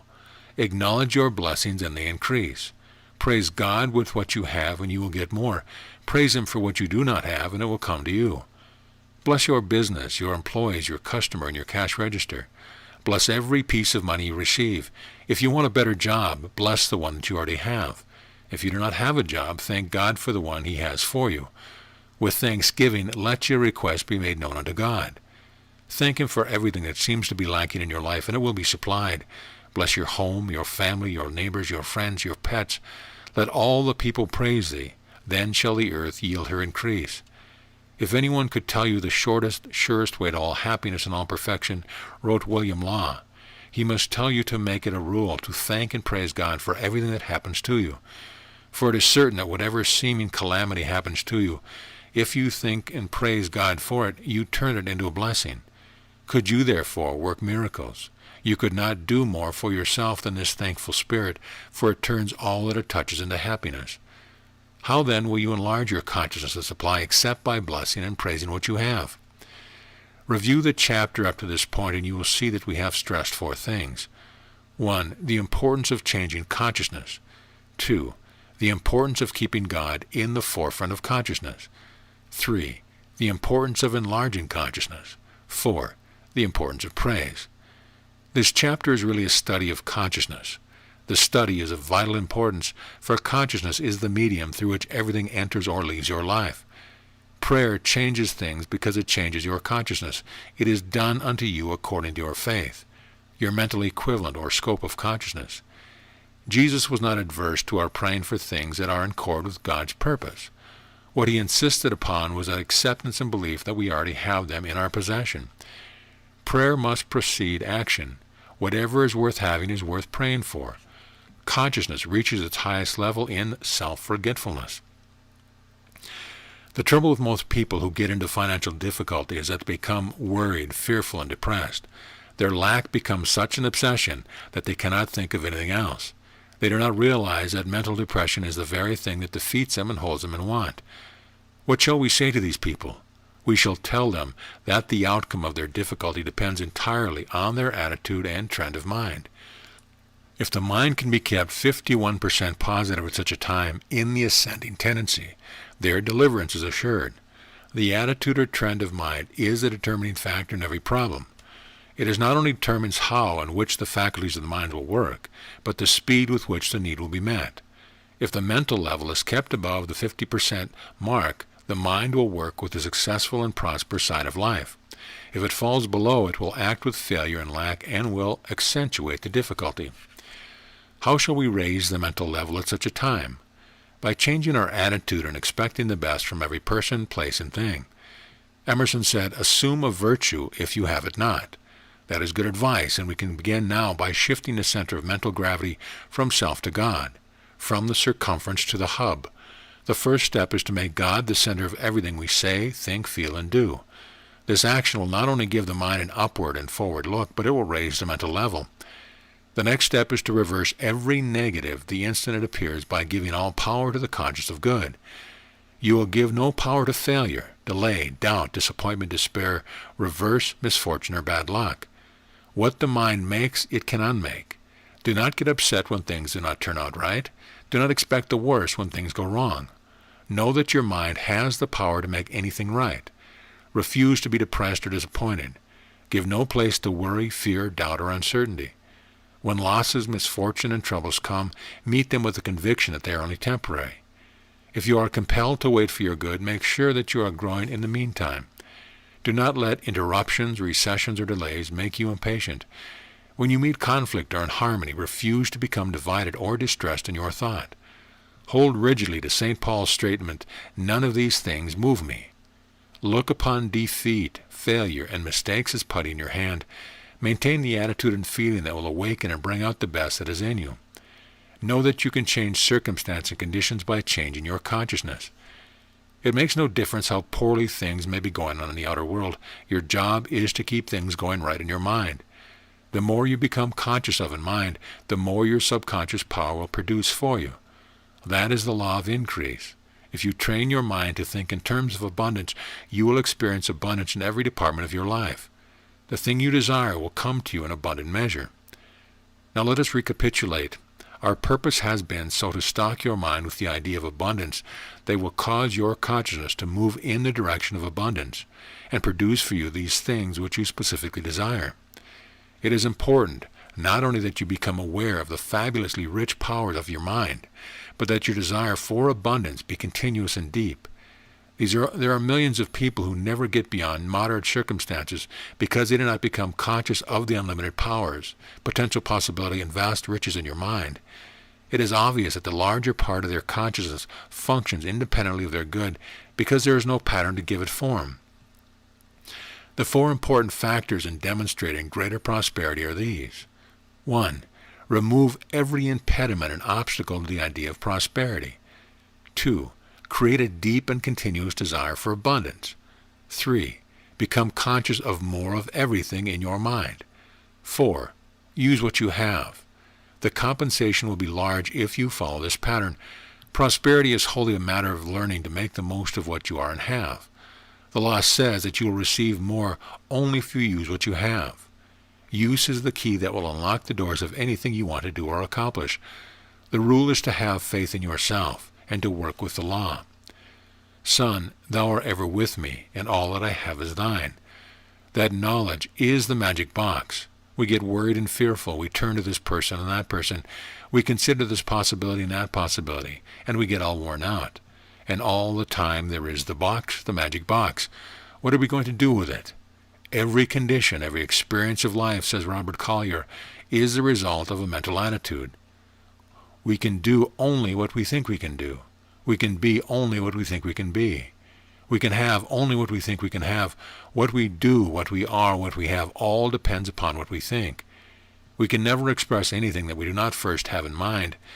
The secret of all power, all success, all riches, is in first thinking powerful thoughts, successful thoughts, thoughts of wealth and supply.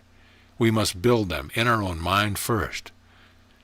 Could we rightfully comprehend the mind of man, wrote Paracelsus in the 16th century, nothing would be impossible to us upon this earth. Chapter 5. God loves a prosperous man. Our chief reason for claiming that God loves a prosperous man is that it is only as we experience good that God is expressed through us. The more completely we realize good in all its manifold expressions, health, wealth, and happiness, the more completely do we express God. That is, the more does God become personified through us. So God could have no knowledge of or love for the man who does not express abundance. This is a little hard to take, but if God could know anything of lack or limitation of any kind, lack of money, lack of health, lack of intelligence, lack of friends, then lack would become an eternal verity, for God is changeless. What he knows today he has always known, and will know throughout eternity. But God is always one, not a house divided against itself, and he can never know anything unlike himself. So we need not be concerned about lack ever becoming a reality. Where does all your money come from is a question often asked of a minister friend of mine. You have so much more than other men in your profession. You have a beautiful home, oriental rugs, luxurious furniture. You have the latest and most expensive automobiles. You wear the most expensive clothes. Your church is flourishing, and you never beg. You give generously to others, and you have plenty to spare. People often say to him, listen to his reply. The law of attraction is the reason for supply. Seek ye first the kingdom of God and his righteousness, and all these things shall be added unto you. Within the law of the kingdom is included in the law of supply. I do not look to salary checks, honorariums, alms, and hands out for my supply. I look to the formless substance of God, the same substance that awaits every man who will recognize it and use it, and to the Christ within who possesses all things. It took me years to get this understanding, says my friend, and until I had it, I never got anywhere with my finances. Like other men in my profession, mine was hand-to-mouth existence, always in fear, always in debt, and always in doubt. There is no reason why every minister of the gospel should not be as prosperous as the most affluent member of his congregation. It is just a matter of taking God at his word and proving it. It is one thing to lecture and preach about the bounty and opulence of God, and quite another to activate it in one's life. This man was not rich to begin with, but he conditioned his mind to receive divine gifts. He knew that if the law was going to do anything for him, it would have to do it through him. What did Jesus mean when he said, "The cattle on 1,000 hills are mine"? Was he talking specifically about livestock, cows, horses, and sheep? No. He was talking about everything in God's kingdom. The expression, "the cattle on 1,000 hills," symbolizes everything in the material plane. Money, houses, land, job, food, clothing, everything. These things are yours, they are mine. Christ told the disciples, "It is the Father's good pleasure to give you the kingdom." God gave the cattle of 1,000 hills to us and expects us to take them on his own terms. So what are God's terms? The terms of faith, recognition, and acceptance. If I were an hungered, I would slay and eat. The gifts of the Father are not ours until we recognize and accept them. When we recognize and accept them, we can have them. We can, as the Scriptures say, slay and eat. But wait a minute. This is the point at which most people run into a snag. They go through all the metaphysical formulas and processes. They affirm God's abundance and the fulfillment of their desires. Then they beg and beseech God for that which is already theirs. We do more things to keep our prosperity away from us than we do to attract it to us, says Retta Chilcott. If we did not, we should demonstrate more prosperity, for it is really more difficult to keep the good away than to attract it. But almost constantly we do things to put it out of our minds. We close our minds to prosperity. That is the reason we are not prosperous. We pray for prosperity. Then we tell ourselves that it is impossible to be prosperous. I know of no one who does not at times say, "I cannot afford this or that." It is not a good idea to say such things. If we recognize ourselves to be children of God, we can afford anything we desire. We are limiting ourselves when we say that we cannot afford a thing. We do not limit God. We could not do that. But we limit our consciousness, shut it up so that we cannot receive our supply. I always think of it in this way. I set in action the cause in the unmanifest, and then I bring prosperity into manifestation. Now hold that for a moment while we define the unmanifest. The unmanifest is the cause side of everything. It is the Christ within who possesses all things. If there is nothing but God, and we are one with him, and he gives himself to us freely, and he is everything, then all things are ours. The first step in demonstrating an abundant supply is to know that you are one with God, and then consequently all things are yours. Yes, everything: money, freedom, happiness, peace, health, wealth, and abundance, more than you can ever ask or know. What is your situation right now? Are you expressing debt instead of plenty? Then something is wrong. You may, Miss Chalcott continues, be pulling at the wrong end of the purse string. Remember, you have hold of only one end of the string. If you have hold of the manifest end, you have hold of the wrong end. You must hold to the cause end, and that is yourself, your consciousness. You control it absolutely. You control your finances whether you think you do or not. You control the amount that you get. It is absolutely up to you. Let's get rid of the idea that we are the victims of circumstance. Poverty is not a verity, but an idea of lack operating in our mind. It is our failure to comprehend and understand God. Since there is no lack in God, poverty can be changed. If we had a perfect consciousness of the allness of God, we would automatically express prosperity in every department of our lives. The cattle on 1,000 hills are mine. The earth is the Lord's and the fullness thereof. The silver is mine and the gold is mine. It is not a far-off God who says these things to you. It is your own inner Christ who possesses all things. The cattle on 1,000 hills are yours in the same way that the music that fills your house is yours. How do you take possession of that music and make it audible? By tuning into it. The tuning in can be accomplished anywhere at any time and under any circumstance. So the man who recognizes God's substance and provides the proper pattern for its manifestation will know the truth of the statement. All things that the Father hath are mine. He will slay and eat. He will see opportunities, success, happiness, and supply following him in from every side. How did Solomon become the richest man of his time? He developed the rich ideas that God had given him. Solomon was told that he could ask God for anything he desired. He could have asked for great wealth, power, or influence, but he chose wisdom or rich ideas. His wealth came to him through the Queen of Sheba, the king of Tyre, and others who sought his help. Known as a man of great wisdom, he found riches flowing to him from every side.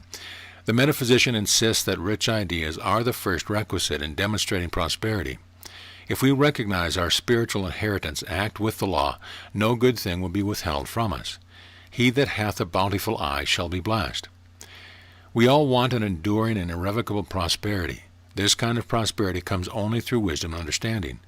It is not enough to affirm the truth. Our understanding must carry with it an acceptable and a conviction. J. Lowry Friedrich says, "We cannot live the law by knowing it. We live the law by living it, and living it so profoundly as to be unable to escape a conviction of its eternal operation." We activate prosperity in the same way that we activate health and power, and that is by the law of consciousness. Faith is the power of conviction. It is the power to know, to create, to formulate, and to achieve. The law of the Lord is perfect. How can we account for so many failures? In the same way that we account for so many successes. Both represent subjective trends in our thought. When a man admits that he is a failure, he must also admit that he is the maker of failure. Since there is no failure in the divine plan, failure is always self-made. The universe is overflowing with abundance, but each man must fulfill his own destiny. Emerson said, "Men suffer all their life long under the foolish superstition that they can be cheated.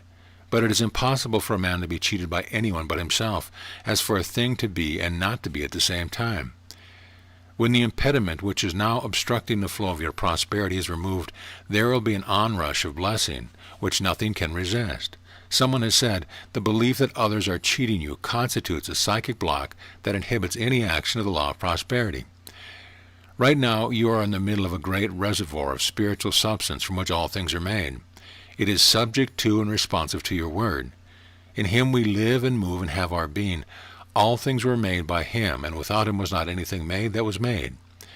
What are you going to make out of your substance? Yes, I'm talking to you, you who are having such a difficult time financially. What kind of measure are you going to hold up to this reservoir of all substance? How much are you going to take away? What kind of demands are you going to make upon it?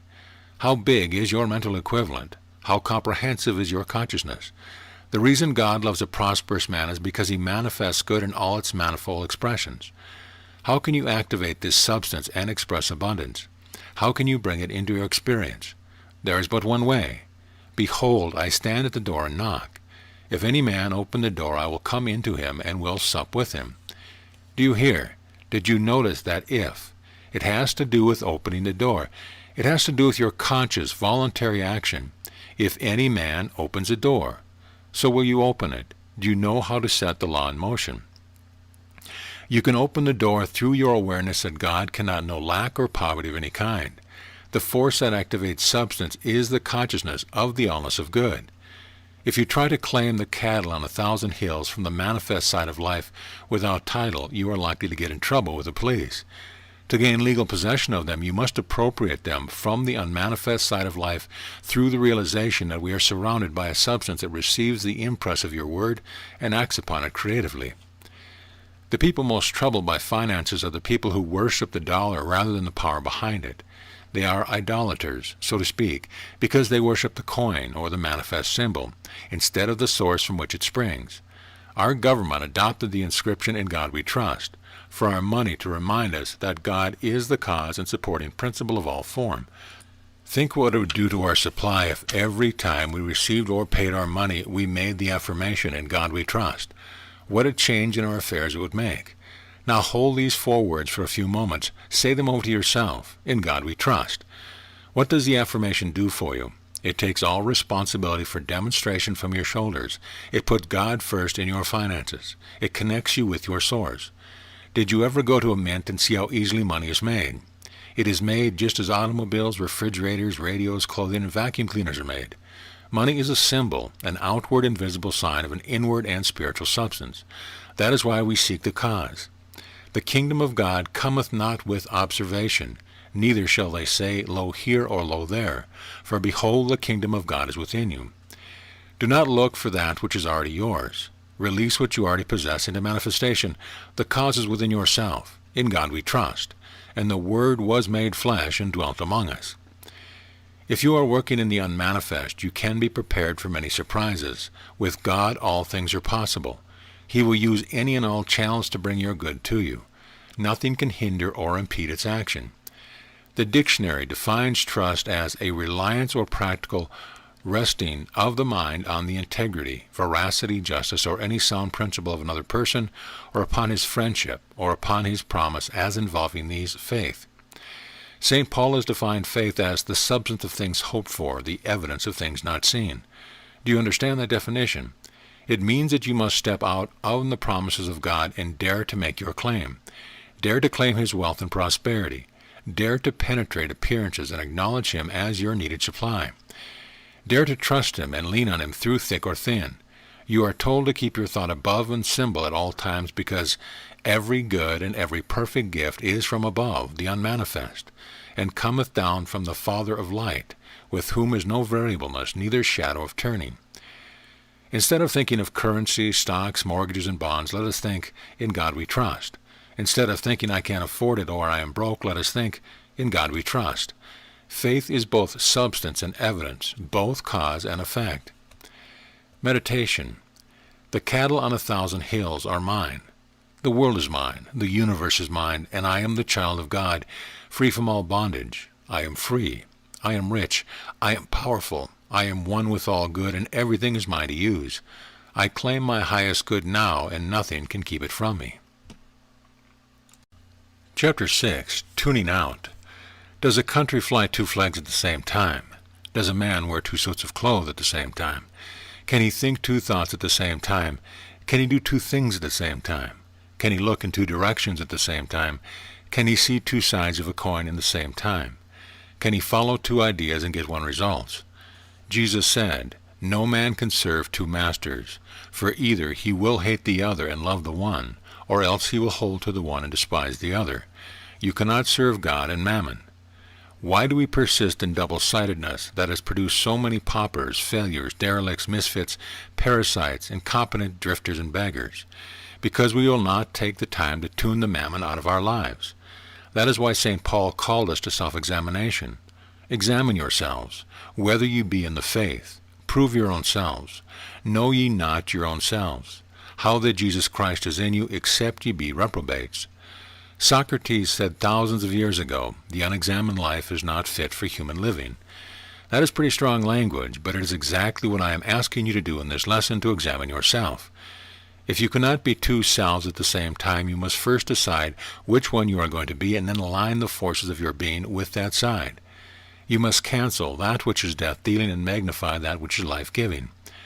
All the substance of the universe is around you. You can draw from it anything and everything you desire, but you must take the gift on God's terms. What are those terms? They are the terms of unity. Jesus said, If therefore thy eye be single, if thy consciousness be pure and one-pointed, thy whole body shall be full of light. The substance must go through you, not through John Doe and all the non-conductors of the human mind, the negative emotions such as fear, worry, anger, hate, and depression, such adverse condition as unemployment, poverty, discord, illness, and loss of loved ones. When the word reaches you after such a detour, it is so weak that it is futile. The double-power doctrine has made it too feeble to take form. The Chinese have a precept that said, not to correct our faults is to commit new ones. Most of us want to correct our faults, but before we can do that, we must see that they are faults and recognize wherein we have fallen short. We must admit to ourselves that failure to be prosperous is the result of a lack within ourselves. Let us examine ourselves to see what is wrong with our belief about prosperity. Since the basic magnet of opulence lies in our consciousness, the fault must be in our thought. Somewhere along the line we have been sidetracked. We have taken a detour. We have strayed. What is it that we have forgotten? It is man's promised dominion over all the earth. We have accepted the belief that prosperity is something outside of us instead of something within us. The only thing that stands between us and our prosperity is a belief in 2 powers instead of 1. When we can bring these 2 beliefs into perfect agreement, we shall have a steady stream of prosperity in our lives. Wherefore I put thee in remembrance, that thou stir up the gift of God which is in thee. One of the quickest ways to stimulate the flow of prosperity is to speed up your vibration. Lift up your heart. Lift up your consciousness. Stop looking for your prosperity to come through a business, job, position, or profession. Realize that it comes through dwelling in a rich consciousness. Prosperity is. Your part is to accept it in mind and to thank God for it. But that's ridiculous, you say. I work for Dorsey, and Dorsey, you say. I'm a paper hanger. I'm a lawyer. I'm a pharmacist. I'm a milkman. I'm a plumber. I'm a teacher, and my work is my source of supply. I depend upon the public through the school board for my income. But according to Jesus, your source of supply is God. All the money in the world belongs to him, and he has said, I will never leave thee nor forsake thee. Banks fail, corporations fail, jobs fail, professions fail, but God never fails. My friend, if your job were to play out tomorrow and you had an absolute realization of God as the only employer, you would quickly step into a better job than you'd ever had before. Often the trouble with beginners in metaphysical work is that they try to demonstrate their good while in a divided state of mind. They try to realize spiritual blessing in a consciousness that separates itself from God. Jesus stressed the importance of laborless activity or living by indirection. I can of my own self do nothing, said he, and later he said, the Father that dwelleth in me, he doeth the works. When we live in conscious unity with God, the good begins to seek us. In order to get this sense of unity, the mind must be single. There are many references in the New Testament to the responsibility of man for clearing his mind of a belief in duality. Do men gather grapes of thorns or figs of thistles, said Jesus. In the parable of the sheep and the goats, you remember that the shepherd set the sheep on his right hand, but the goats on his left. The kingdom of heaven, Jesus said on another occasion, is like unto a net that was cast into the sea and gathered of every kind, which when it was filled, they drew up on the beach, and they sat down and gathered the good into vessels, but the bad they cast away. These parables compel a man to choose between the greater and the lesser. Until his decision is made, there will be no judgment, and condition will remain unchanged. If you read these parables metaphysically, you will see that Jesus is talking about man's mind and his thought. He is compelling the individual to choose between the good, or the life-giving thought, and the bad, the death-dealing thought. The realm of mind is like a net whereby the rich thoughts and the poor thoughts are brought to judgment and separated. The net is the mind, the fish is our man's thought, the vessel is man's consciousness, and the sea is the one substance in which they all function. The divided mind catches every kind of thought. It is each man's responsibility to separate the good from the bad, the rich from the poor. In the modern radio, we find an apt comparison. What the listener hears depends upon his ability to tune out what he does not want to hear. The divided mind, as we said, catches every kind of thought. The single mind tunes out the bad thoughts, lest the good thoughts lose their volume or be lost in the din. Such is the judgment which the glamorous horde of man's thoughts must face. We have heard much in recent years about the return to prosperity, but there is no such thing. Prosperity is like health and peace. It is. What we are returning to is not prosperity, but the consciousness of it. When we tune into opulent and prosperous thoughts, that is, place them in the forefront of consciousness, and tune out poverty and limited thoughts, that is, allow them to fall into innocuous destitute, we shall discover that all things are ours. Since two thoughts cannot occupy the mind at the same time, we cannot build a new consciousness and a new condition until we have cleared a space for them by eliminating the old. Poverty thoughts must be turned out before prosperity thoughts can go to work. That is why the Chinese say that not to correct our faults is to commit new ones. Thoughts are like magnets in our minds. They attract other thoughts like themselves. Like attracts like, and like begets like, our old saying based on experience. If we contemplate the idea of lack, we shall experience lack in many forms: lack of money, lack of peace, lack of health, lack of employment, lack of happiness, and lack of freedom. Let the wicked forsake his ways, and the unrighteous man his thoughts, and let him return unto the Lord. When we realize that prosperity comes not through material means, but through the action of rich ideas and consciousness, we shall stop entertaining thoughts and beliefs that oppose our good. We shall embody only those thoughts which we wish to see outpictured in our lives. But how do we know that prosperity and poverty are states of mind? Because every effect is exactly like its cause. If there were no poverty thought, there could be no poverty conditions. Cause and effect is just another way of saying thought and condition. To have an outer condition, we must first have an inner concept. As a man thinketh in his heart on the inside, so is he on the outside. Before a condition can materialize in the objective, it must first be thought and believed. That is a law, and that is why the poor man must tune out his mind all the depressing and limiting thoughts that hold him in a state of depression. He must not only eliminate the troublesome thoughts and beliefs that are operating in his consciousness, but he must refuse lodging to any other thought that may oppose his good. Is this subject getting tiresome and monotonous to you? Then put the book down and sit in the silence for a few moments. Rest yourself and think of nothing in particular. We repeat ourselves often for the sake of emphasis. We want you to understand that your power to tune into the good is in direct ratio to your power to turn out the bad. In metaphysical science, this process is called denial.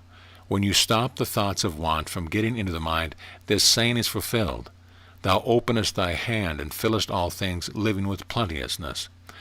The denial, or the reversal of the thought of lack, comes first. You sweep out the low thoughts in order that the higher ones may take their place. Then you find that your life and environment are enriched and beautiful in ways you never dreamed possible. When you overcome the sense of lack in all directions, everything will fall into its right place. Faith to meet fear, love to meet hate, substance to meet lack, understanding to meet ignorance, health to meet sickness, peace to meet discord, and power to solve every problem. Seek ye first the kingdom of God and his righteousness, and all these things shall be added unto you. Someone has said that fear is at the root of all our financial difficulties. Why? Because fear is more commonly associated with lack than any other one thing, and because it is a very powerful emotion. By fearing poverty, we give it power to operate in our lives. Listen to some of the common expressions of those who are most often in financial difficulties. I am afraid I can't afford it. I am afraid to spend that much. I am afraid to take a chance. I am afraid to invest. I am afraid to trust him. I am afraid that I won't have the money when the note is due. Those who speak these words are looking to man instead of God. Now hold that for a moment and try to see the gap which a thought of this kind creates in your consciousness. Thoughts, whether good or bad, are powerful magnets that build into your life the very idea embodied within them. You are afraid that you won't have the money when the note is due, so the law works in harmony with your fear or feeling, and see that you do not get it. Did the delay come through the power or through you? Through you, of course. You asked for the delay with your fear. What you should have done under the circumstance was to have reversed the thought and to have assumed that the money would be there when it was needed. This is the first step in tuning out the poor thoughts that are opposing your good. Now let us think of the things that must be tuned out of our lives before our reception of the good is perfected. What are they? They are the small thoughts, fears, taboos, failures, disappointments, inhibitions, superstitions, uncertainty, doubt, despair, foreboding, prohibitions. They are the hurts, insults, injuries, criticisms, self-pitying, self-condemnation, the remembered wrongs of the past. Up to this point, we have concerned ourselves chiefly with diagnosis or a statement of the problem. Now we shall turn to the therapy or method of operation. There are two ways of tuning out these mental negatives. One is by vocal renunciation, or by talking them out of ourselves. The other way is by reversing them and mentally withdrawing attention and power from them. When you vocally renounce the negative factors in your life, it is a good idea to stand before the mirror when you are alone and can talk aloud to the image you see reflected there. Speak out every captive belief that has held you in bondage. Put into words the superficial, immaterial, and unwholesome beliefs that clutter your life. Go down into the subconscious and take yourself apart. Uncover all the inhibitions, false economies, hatreds, jealousies, doubts, discouragements, disappointments, inferiorities, failures, strangling attitudes, and frugal practices. Face your parsimonious, pinched thoughts, your narrow vision, your cramped outlook, and your poverty-stricken environment. Recognize your paralyzing, pinching, cheese-parsing habits, shriveling stinginess, and rainy-day pressure. Then tune them all out of your life. Tune out every idea of cheapness, cheap clothes, cheap furniture, cheap food, cheap environment. See yourself living prosperously as God intended you to live. Do you recognize your emotional complexes, depressions, repressions, and inhibitions for what they are? Acknowledge them and tune them out. Mentally reject these false beliefs until you are absolutely free of them. It makes no difference how much you know about metaphysics, nor how many affirmations you have memorized. You will continue to suffer until you tune out the mental causes of your suffering. Jesus said, "Be not overcome with evil, but overcome evil with good." Prepare your mind for the reception of good by first tuning out evil. Make your confessions before the mirror just as though you were talking face to face with God. Keep talking until you have uncovered and phrased every disturbing thing in your life. Let the words flow until all the negation is poured out. Begin your heart-to-heart talk by using such statements as these. I now demolish all the discordant and untrue records in my subconscious mind. They shall return to the dust heap of their native state of nothingness. I will be done once and for all with the past negatives of my life. They must now pass. I appeal to Infinite Spirit to open my mouth and to deliver me of all the old foulness, pestering sores, burdensome loads that have weighed me down these past years, to bring me release and relief and to lead me beside the still waters. You may have to have these heart-to-heart talks with yourself many times because of the persistence of negative thoughts, feelings, and suggestions. They are bound to return, but you are not bound to accept them. You can always think away from them, can always reverse them. You can expel them just as easily as you shake the dandruff from your coat collar. Just make them of no importance. Treat them with indifference and unconcern. Challenge each one with the command of Jesus, "Get thee behind me, Satan." When an unwanted thought or suggestion comes, reverse it, tune it out, by putting an opposite desirable thought in its place. You recall that St. Paul said, "Wherefore seeing we also are compassed about with so great a cloud of witnesses, let us lay aside every weight and the sin which doth beset us, and let us run with patience the race that is set before us." The second method is based on the same principle as the first, and both go back to the process used in changing a basic thought. It is merely a matter of substituting a good pattern for a bad one. Assignment number 1. Go through your consciousness and make a list of all things, events, circumstances, and experiences that you think may be responsible for your present state of finances.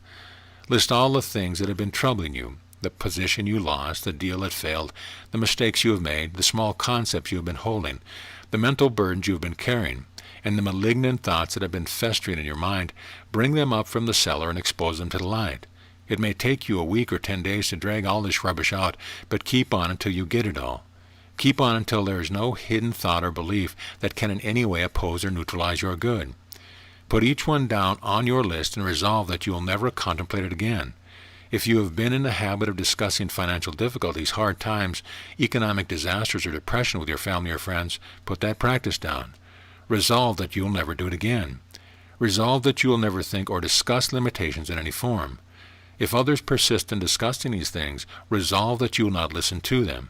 If you have been in the habit of bemoaning the good old days or the difficulty of your present economies, put that habit down. Put down the little luxuries and gratifications that you have been denying yourself. Put down the things that you persistently say you cannot afford. List the bills that you owe. Drag out all the old inhibitions of your youth. The I can't, the don't, the look out, the ifs, the buts. Replace them with the positive, I can, I will, I know I have. Quit kicking, criticizing, complaining, and finding fault with people and things around you, and find something to praise. Stop frowning and scowling and start smiling at everyone. Destroy everything around you that suggests poverty or lack. If you are impatient, list that fault. Be at peace with yourself and with all men. If you have been thinking meanly of yourself, list that error and do something about it. If you have objectionable personal habits, clean them up. Cleanliness gives you a luxurious feeling and helps you to radiate prosperity. If there is no demand for you, create one by getting closer to God. If your eyes have been seeing limited, unhealthy, and poverty-stricken conditions, train them to see only the healthy, rich, and prosperous things of life. Keep on digging and analyzing until you have ferreted out every enemy thought in your mind. Assignment number 2. Now take another sheet of paper and make an inventory of all your possessions, such as your house, car, clothing, furniture, jewelry, savings account, bonds, and insurance. Let the material value of these things sink deeply into your mind. Revel in the prosperous feeling that they give you. Insurance companies place a monetary value on eyes, arms, legs, and even fingers. If you total your physical assets on the standard compensation an insurance company values you, you'd be amazed at how valuable you are. Would you take $1 million for your 2 legs, your arms, or your eyes? Would you exchange fresh water and food for all the money in the world? Don't you see how rich you are already? Stop right now and ask yourself, what am I worried and fearful about? Assignment number 3. Now make a list comprising 1. all the things that are wrong in your life at the moment, and 2, all the things that are right. Do you know what you will find? You will find that things are about 90% right and 10% wrong. Then why all the worry and distress? Why all the stomach ulcers and nerves? Because you are dwelling on the 10% that are wrong and are ignoring the 90% that are right. How will you break this bondage? By acting, of course, with the 90% that you are right. You will begin to think and act richly. Instead of wearing cheap clothes, you will buy good ones. Instead of keeping the good silver and dishes for company, you will use them for the family. Instead of looking for a price of an article, you will look for what you want.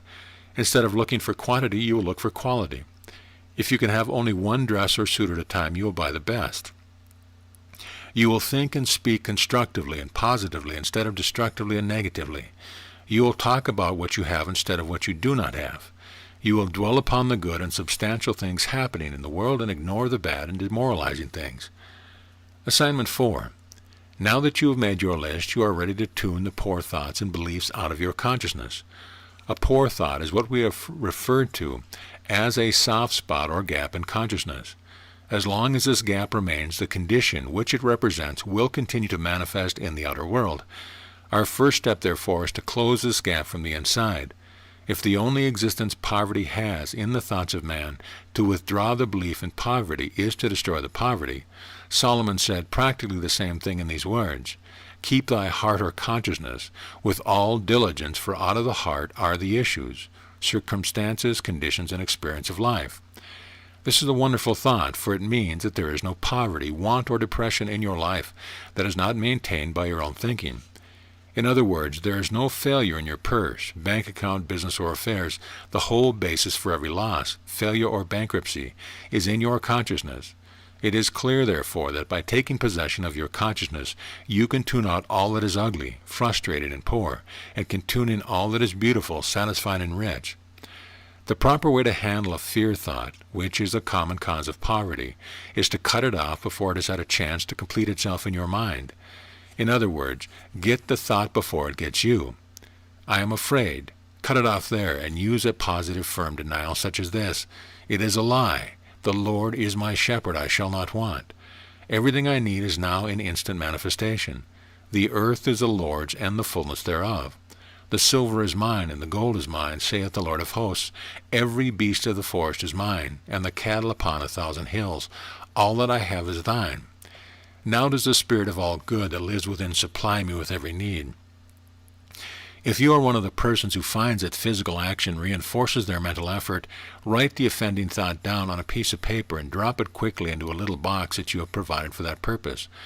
The idea back of this plan is to lock the baleful thoughts up so they can't get out to bother you again.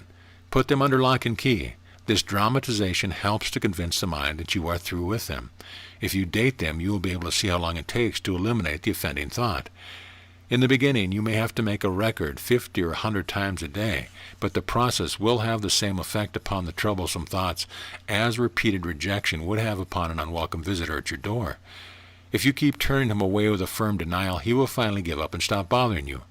Of course, some students will prefer to visualize this process instead of dramatizing it.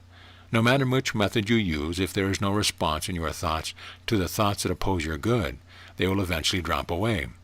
When they drop away, you are out of your difficulties. Assignment number 5.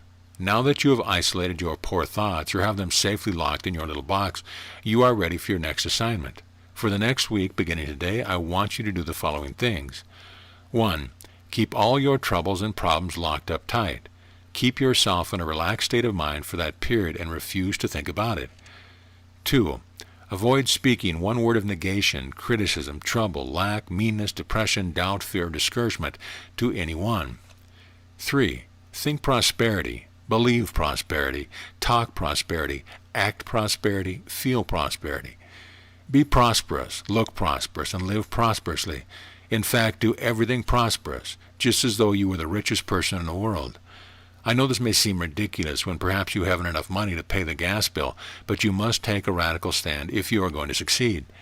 Remember, you are dealing with an invisible substance which, although not conscious of your troubles, is waiting to shape itself around your thoughts and bring into your life the things about which you are thinking.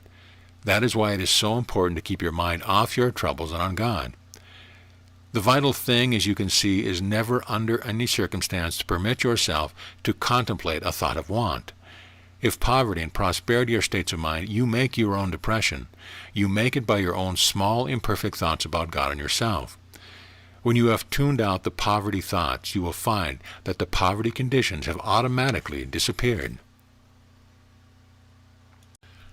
Chapter 7, Tuning In. Up to this point, we have been largely concerned with the signs of prosperity. Now we shall concentrate on the techniques or mechanics of demonstration. If you have thoroughly digested the preliminary instructions and conditioned your mind, the tuning in to your good will be easy. To demonstrate prosperity is no more difficult than to tune into a certain wavelength or station on your radio. Make a perfect contact and you get a perfect result. Make an imperfect contact and you get distortion. There are 3 things necessary for tuning into what you want. 1. A clearly formulated idea. 2. A word pattern to impress it upon the subconscious mind. 3. Faith to keep the idea growing. If thou canst believe, all things are possible to him that believeth. Every one of these elements is necessary to a perfect demonstration. But most important of the 3 is faith. Faith acts upon all the forces of the universe to materialize the images we believe in. God made every plant of the field before it was in the earth, and every herb of the field before it grew. So we must image our desires before they can be fulfilled. In the beginning of everything was the Word, or mental image. First must come the mental image, a clear, formulated idea.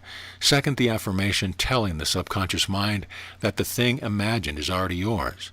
Third, faith to speed up the law of attraction. Follow this pattern and your thoughts will become things and your desire will be fulfilled. See clearly the thing you want. Give it the power of your faith and all the force of the universe will rush in to give it form. The source and center of all man's creative power, says Glenn Clark, the power that above all other lifts him above the level of brute creation and gives him dominion, is his power of making images, or the power of the imagination. Under the image, however, we must put the foundation of faith. Faith is the substance of things hoped for, the evidence of things not seen. Faith activates our good. The moment unfaith creeps in, the image is destroyed. Baudouin said, to be ambitious for wealth and yet always expecting to be poor, to be always doubting your ability to get what you long for is like trying to reach east by traveling west. There is no philosophy that will help a man to succeed when he is always doubting his ability to do so, and thus attracting failure. You will go in the direction in which you face. There is a saying that every time the sheep bleats, it loses a mouthful of hay. Every time you allow yourself to complain of your lot, do you say, I am poor. I can never do what others do. I shall never be rich. I have not the ability that others have. You are laying up so much trouble for yourself. No matter how hard you may work for success, if your thought is saturated with a fear of failure, it will kill your efforts, neutralize your endeavors, and make success impossible. We must therefore condition our minds to receive the things that we have imaged. The law cannot do anything for us unless we move with it. We are surrounded by the limitless, inexhaustible, all-providing power of God, but it can be to us only what we believe it to be. It is around us in the same way that the radio waves all around us and within us. God, perfection, healing, power, money, position, everything that we can possibly desire is at this moment in our being. We can listen or not listen, but these things do not go away because we are not listening to them. All of these things are in God, and God's impetus is fulfillment. He wants us to have the money we have been trying to get, the home we have been longing for, the automobile we have been looking at, the position we have been talking about. We feel these things and want them because God is wanting them through us. Now we come to the marvelous declaration of Jesus. The kingdom of God is within you. It is within you in the entire universe in the same way that the radio waves are within you. It is within you as a potential, as the oak is within the acorn, as the lily is within the bulb. The kingdom of God is the life principle of all form. It is omniscient, omnipresent, and omnipotent. It is within your consciousness, waiting to be activated. It is there as everlasting life, power, prosperity, peace, and happiness. We stop or change the action of this life principle, and failure follows in our body or in our affairs. Robert Collier said, life is intelligent, life is all-powerful, and life is always and everywhere seeking expression. What is more, life is never satisfied. It is constantly seeking greater and fuller expression. The moment you stop expressing more and more of life, the moment life starts looking around for other and better outlets. The only thing that can restrict life is a channel through which it works. The only limitation upon it is a limitation you put upon it. In other words, you are not trying to get something that God doesn't want you to have when you set out on the pathway of full prosperity. You are simply conforming to the law of His expression in and through you as prosperity.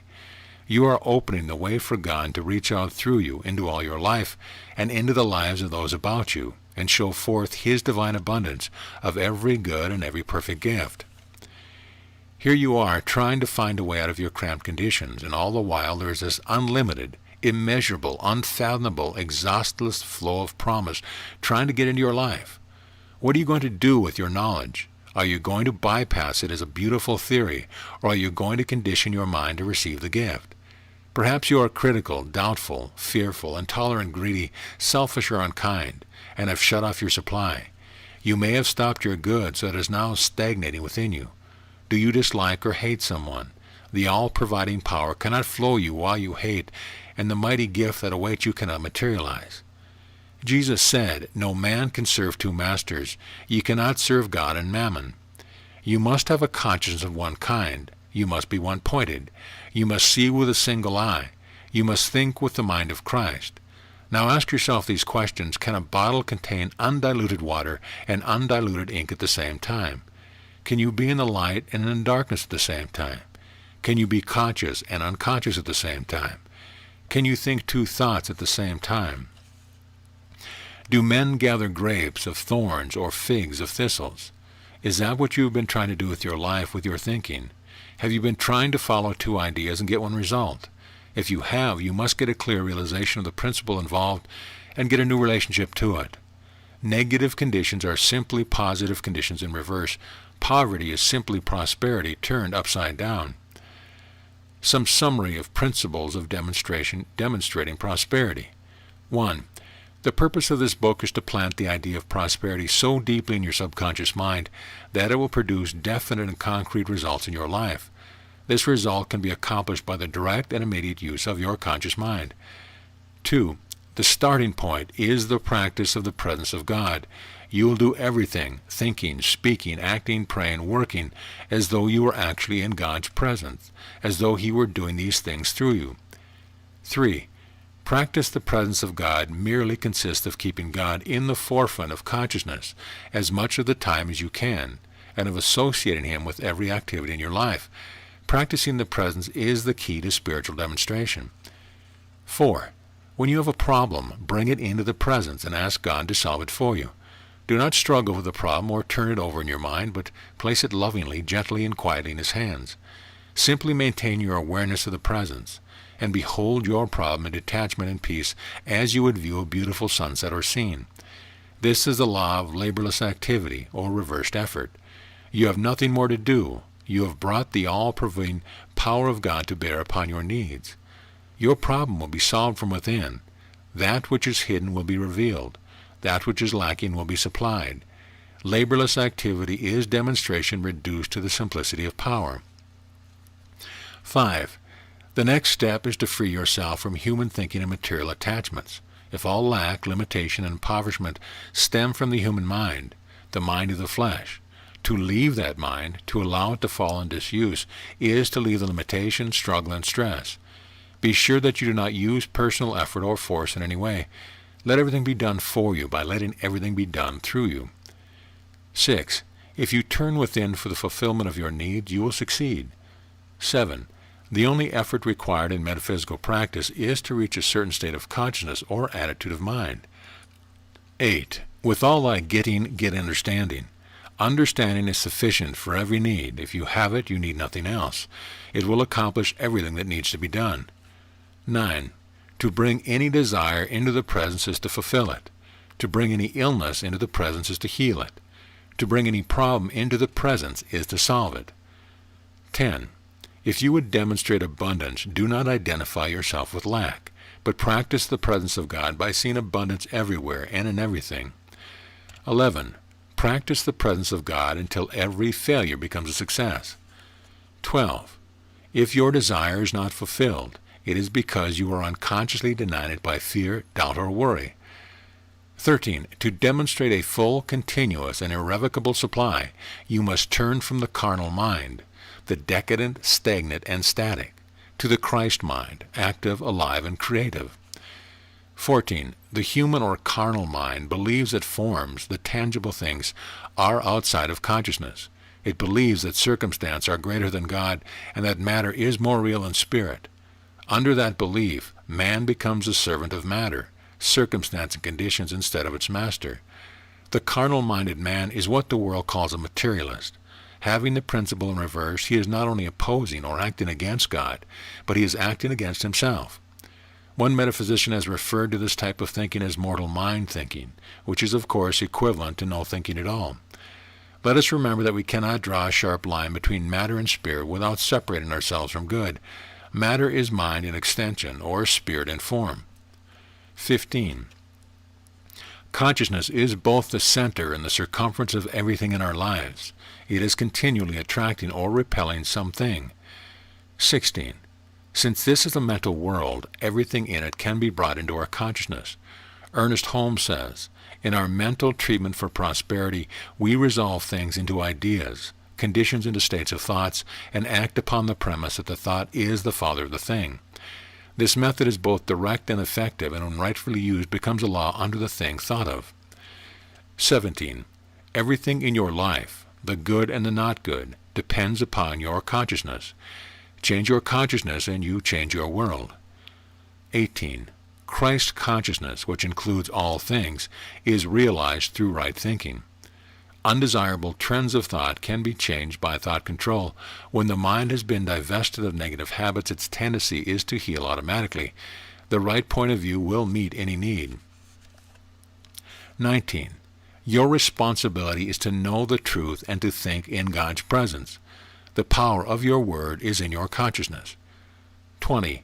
Since there is no law of poverty, there is no excuse for being poor. 21. When the thought of prosperity is firmly fixed in consciousness, its manifestation is certain. 22. When the proper pattern, conducting medium has been provided, abundance will flow through your consciousness and manifest itself in your affairs. 23. The prosperity which you affirm must be supported by a rich consciousness. 24. The prosperity that you seek is seeking you. It will manifest it outpictured according to the riches of your mind. 25. Maintain the eye of expectancy. The more you expect, the more your consciousness will attract. 26. You must know with your whole mind that there is no obstruction to the operation of the law of prosperity in your life. 27. To keep matter and spirit together is to act with God. 28. When your word acts creatively, it is not because you have made it creative, but you have allowed God to act through it. 29. The 4 parts in demonstration are these. 1. Making your claim.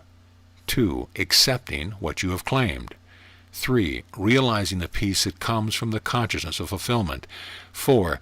The materialization or outward manifestation of that which has been embodied within the thought. 30. He that hath a bountiful eye shall be blessed. To fulfill the law of prosperity, see all things with the prosperous eye. Chapter 8. Mind Models. For many years it has been our custom at the Shrine of the Healing Presence to furnish each person attending the Sunday morning service with what we call a mind model to be used during the following week. These are little cards containing positive, creative affirmations to be repeated until they sink deep into the subconscious mind. They are spiritual slogans, so to speak, for the purpose of healing and integrating body, mind, and affairs. When a thought becomes habitual or subjective, it forms in us a consciousness of itself. It becomes an inner conviction of pattern through which the law works. Man creates nothing but the form and the mold. Anyone can demonstrate prosperity who believes that he can and who will take the trouble to put rich ideas to work through the law. Universal substance is neutral, plastic, and impressionable. It will take any form that our thoughts and feelings give it. And it doesn't know positive or negative, prosperous or poverty thoughts. Jesus said, "As thou hast believed, so it be done unto thee." If you are in bondage to poverty thoughts, you cannot hope to express prosperous conditions. If you habitually think opulent thoughts, you will find prosperity on the material plane. Many people blame economic disturbances and hereditary prenatal influences for the adverse and impoverished conditions in their lives, Mr. A says that his parents, grandparents, and great-grandparents had always been poor. Mr. B said he was born during the panic of the '93, and he has never been able to overcome it. Mr. C says that his money-making powers were definitely crippled during the Depression of '29. We all suffer more or less from the adverse influence and negative belief of others, but there is no reason why any one of us should remain in these grooves of experience. If every man has immediate access to the source of supply in his consciousness, there is no reason why anyone should remain poor. In metaphysical science, we change the unwanted conditions by changing our attitude toward it and by changing our consciousness. We change the offending and troublesome patterns. 1. By a definite conviction that they can no longer operate through us, and 2. By substituting better and more productive patterns. Thoughts of abundance will always reverse thoughts of limitation. The principle is that whatever sinks into the subconscious mind will be outpictured in our experience. Thoughts of abundance act as a magnet to draw into our lives the rich blessings of God. But let us remember that thought is both causative and creative. In the beginning was the Word, and the Word was with God, and the Word was God. All things were made by him. In him was life, and life was the light of men. In these 3 verses you have the foundation and principle of all spiritual practice. A word is a vehicle or pattern of thought. You do not put power and prosperity into your word, you take it out. St. John is saying that God created all things through the power of the Word, and that we, reenacting the divine nature, have the same power in us. If we train ourselves to dwell upon the abundance of the unconditioned power that makes things out of itself, if we learn to see abundance everywhere and in everything, we shall build opulent and prosperous conditions into our lives. The secret of attracting what we want from the universe is in our ability to focus our minds upon an idea until it forms in us a consciousness of itself. Not many people can do this, however, because not many people can concentrate on a mental image for any length of time. Fluctuating between the higher and the lower potentials, they are constantly diverted by intrusions, vagaries, fantasies, and the ebb and flow of the mind. Jesus said, "If thy eye be single, if the mind be one-pointed, the whole body shall be full of light." If our desire is to integrate or synchronize the conscious and subconscious phases of mind, this one-pointedness is an absolute necessity. The picture of our desire must be clear, dynamic, penetrating, and powerful. It must reach clear down to the point of acceptance, action, and creation. We must press our claim with such convincing tones that the subconscious mind will go to work at once to bring it into being. Now you can see why we use mind models in our work. Once a mind model is thoroughly established or embodied in consciousness, the outpicturing is certain. As a man thinketh in his heart, so is he. What a man has in his subconscious mind demonstrates itself. We do not prevent thoughts of lack, limitation, and fear from getting into the conscious mind, but we can prevent their crystallizing and hampering our work. We can do it by realizing that our word is a law of elimination to every negative and unwanted thought. On one occasion Jesus said that a good man out of the good treasure of the heart bringeth forth that which is good. We should remember that when we are building new mind models within our consciousness, to give them sturdy and enduring foundations, we must repeat them many times a day, slowly, calmly, and feelingly. This foundation process may require hundreds of repetitions, and it may require thousands. It makes no difference. The important thing is to keep the channels open, free from obstruction, and to keep the mighty current of God's power flowing through us. The mind model should be our first thought in the morning and our last thought at night. We should live with it, act with it, think with it, speak with it, and sleep with it until the idea takes root and flowers in our lives. There are many reasons why people fail in spiritual work. The most common one is probably lack of persistence. God withholds nothing from us. To believe that he answers one man's prayer and ignores the prayer of another is to deny his goodness. St. James said, "Every one that asks receives." It makes no difference how many times you may have failed or how fruitless your efforts may have been. It is still true that it is done unto you as you believe. It is still true that no good thing will he withhold from them that walk uprightly, that do things in the right way. The importance of persistence in spiritual work cannot be overemphasized. Spiritual gifts are the most expensive gifts in the world. Healing is expensive. Righteousness is expensive. Dominion is expensive. Answered prayer is expensive. Prosperity is expensive. In fact, anything worth having is expensive.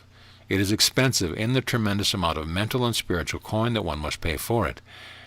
Do you remember the story Jesus told of the importune widow who was in trouble and needed help? The narrative tells us that she sought out a judge. That was a sensible thing to do because she apparently had no one else to whom she could turn.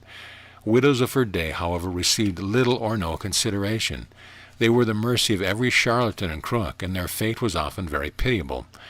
You recall that Jesus denounced the scribes who devour widows' houses and for a pretense make long prayers.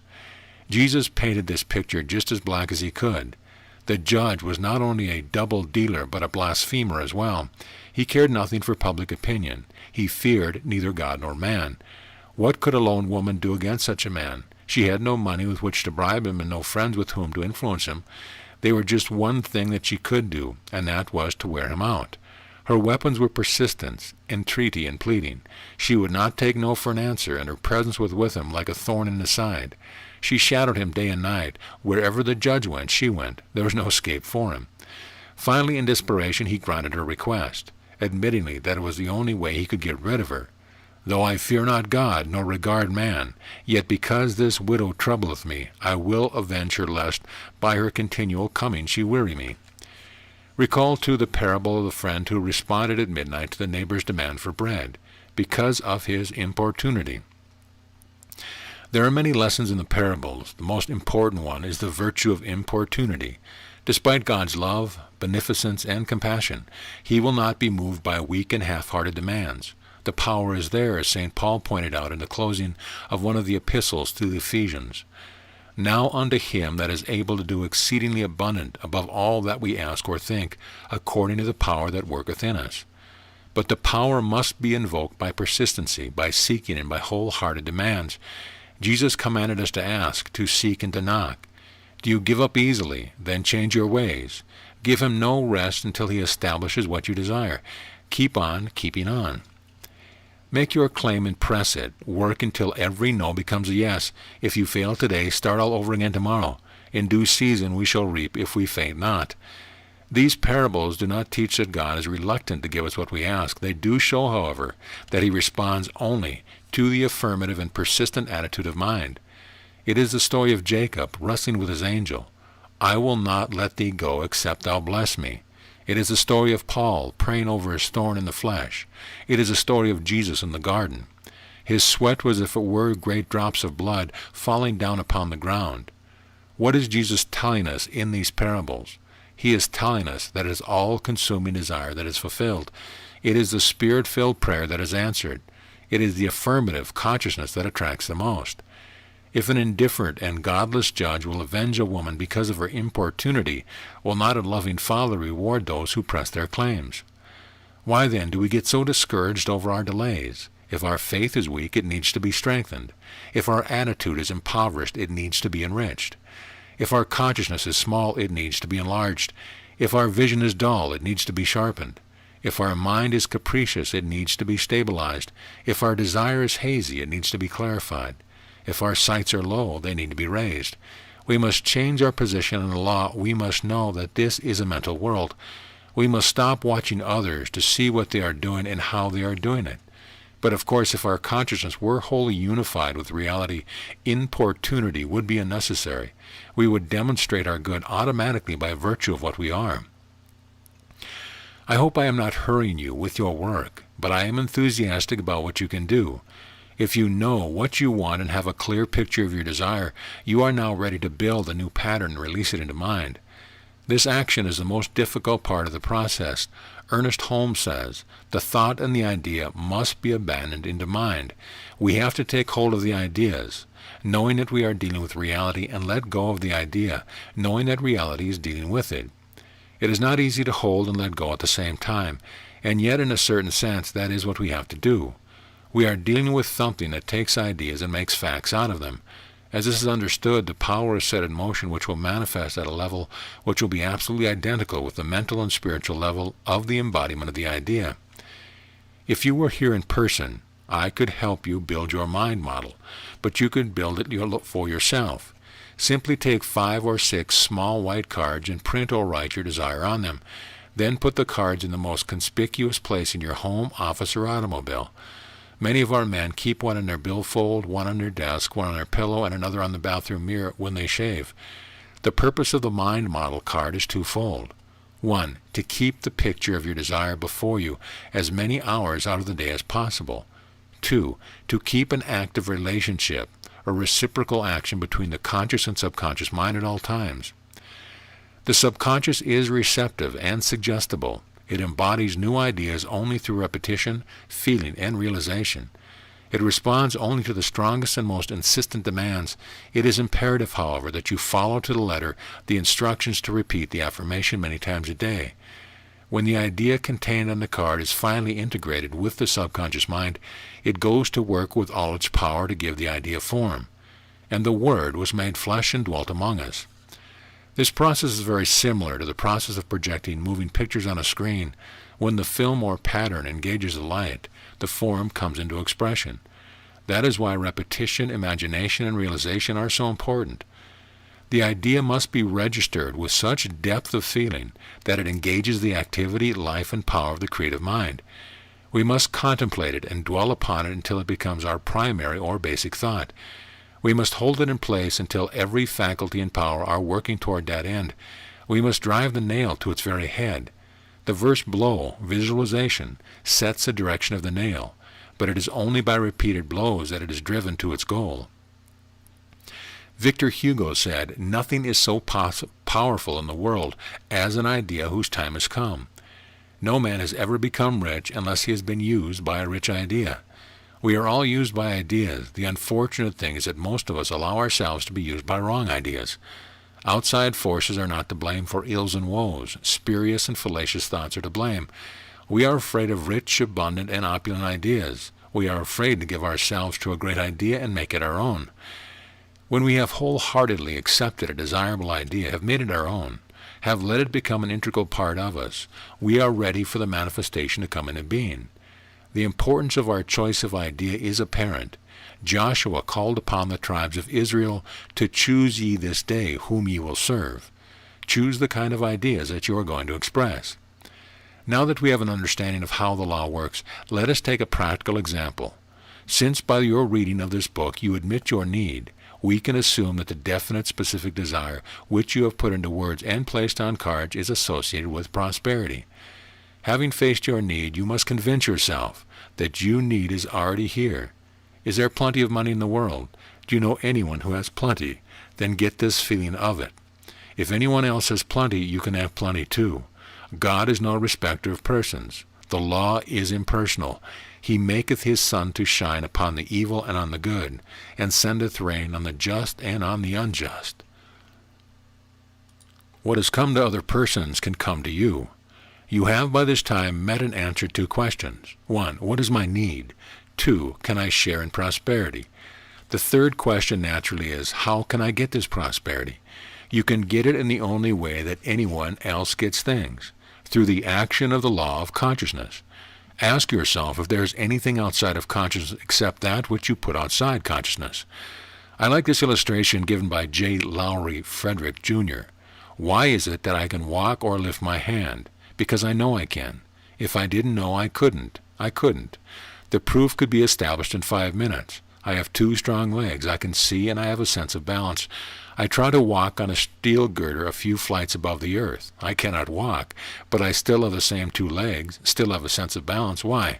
Because in consciousness I have reversed my ability to walk. Now I am frightened. Now I am anxious. Now I am worried.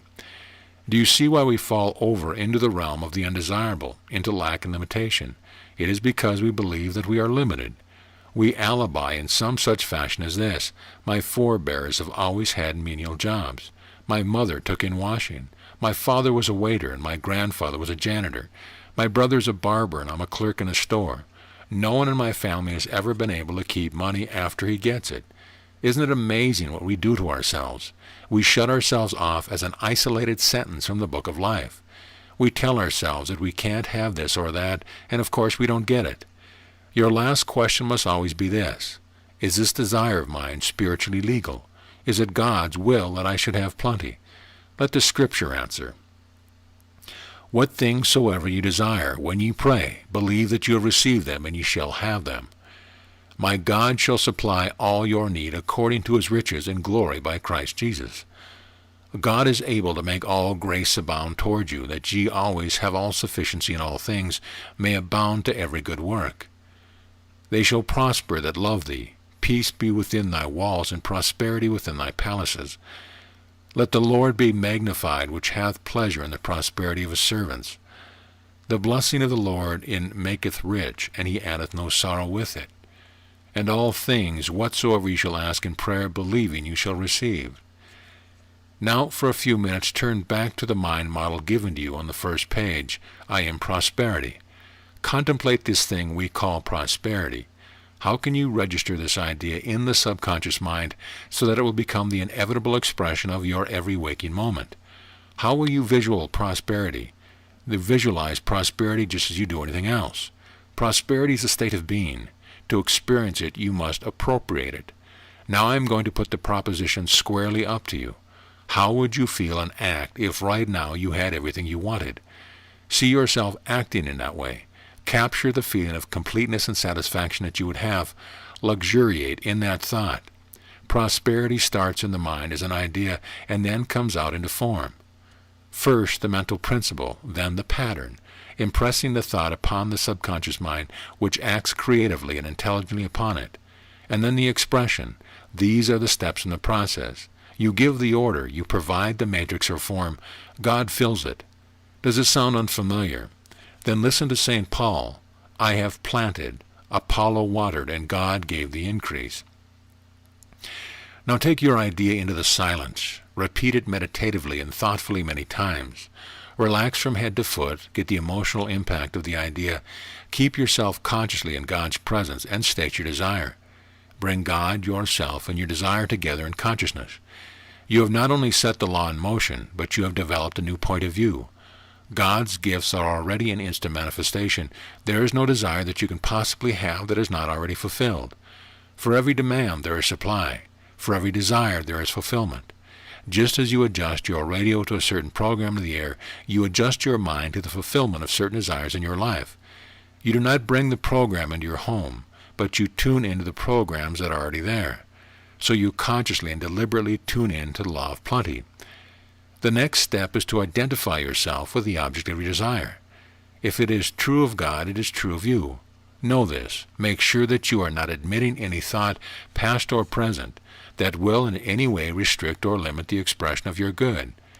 If you are entertaining such a thought, you are causing the power to work through that limiting condition, and are consequently delaying your demonstration.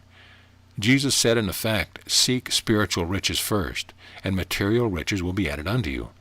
The prosperity you affirm must be supported by a rich consciousness. Meditations on prosperity. Step 1. Use one or all of the meditations that follow. Feel the substance of each declaration in every part of your being. Say the words quietly and meditatively and with convincing tone. I am prosperity. Prosperity is the law of my life. This law is continuously operative in my affair. I now open my mind, body, purse, business, and all else in order that this prosperity may flow through me in abundant measure. I am confident that I shall have plenty to meet every need when it is due. My income is in the keeping of infinite wisdom. My affairs are guided by divine intelligence. I am prosperity. There is no delay and no obstruction to the operation of this mind model. There is no confusion, contradiction, inhibition, doubt, or limiting factor of any kind associated with it. All that the Father hath is mine now. Prosperity flows through me in an uninterrupted stream, eliminating everything unlike itself. There is nothing in me that can obstruct, congest, or retard my supply in any way. I am forever one with the infinite supply of God. It knows me, claims me, and rushes to me. I accept this supply for myself and for everyone who is in need. I am prosperity. My supply is where I am. It comes to me from every direction. I accept this abundance, bounty, and opulence today. I know that it is externalizing itself in my life and affairs. I am prosperity. I am not concerned about the limitation and fears of yesterday. I know that right now everything is made rich. I let go of all my injurious habits of thought, my foolish actions, and my tendency to failure. I separate my thought from any belief in want, incapacity, and inability. I disclaim the idea that I am broke, despondent, poor, crushed, defeated, or dependent. New opportunities are now opening to me. All financial obligation, debt, and pressures are being liquidated. All tension is being released. All unhappy circumstance, conditions, and misunderstanding are being harmonized. Wherever I go, I shall meet prosperous people and prosperous conditions. Whenever I think, I shall think with joy, optimism, happiness, and peace. Whatever I do, I shall do with wisdom, authority, power, and right action. My whole consciousness accepts these truths. I am made rich. I am prosperity. Today I enter into the consciousness of abundance and plenty. I know that this mind model is already established in me, and I thank God for its fulfillment. I know that everything I do will prosper. I know that every demand I make upon the universe will be honored. I expect success in all my undertaking. I am demonstrating prosperity because there is nothing in me to deny it. I let blessings, money, and possessions flow into me from every direction.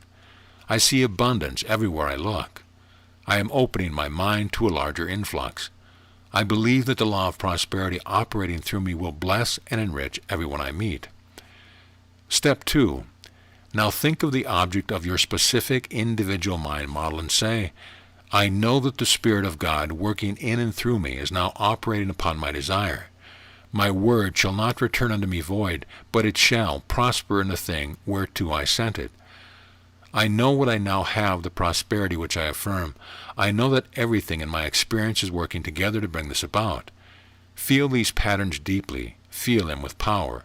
Feel them with happiness and conviction. Let them dig deeply into your emotional nervous system. Praise them. Give thanks for them. Thrill to them. Speak your word with convincing tones. Call it with energy and devotion.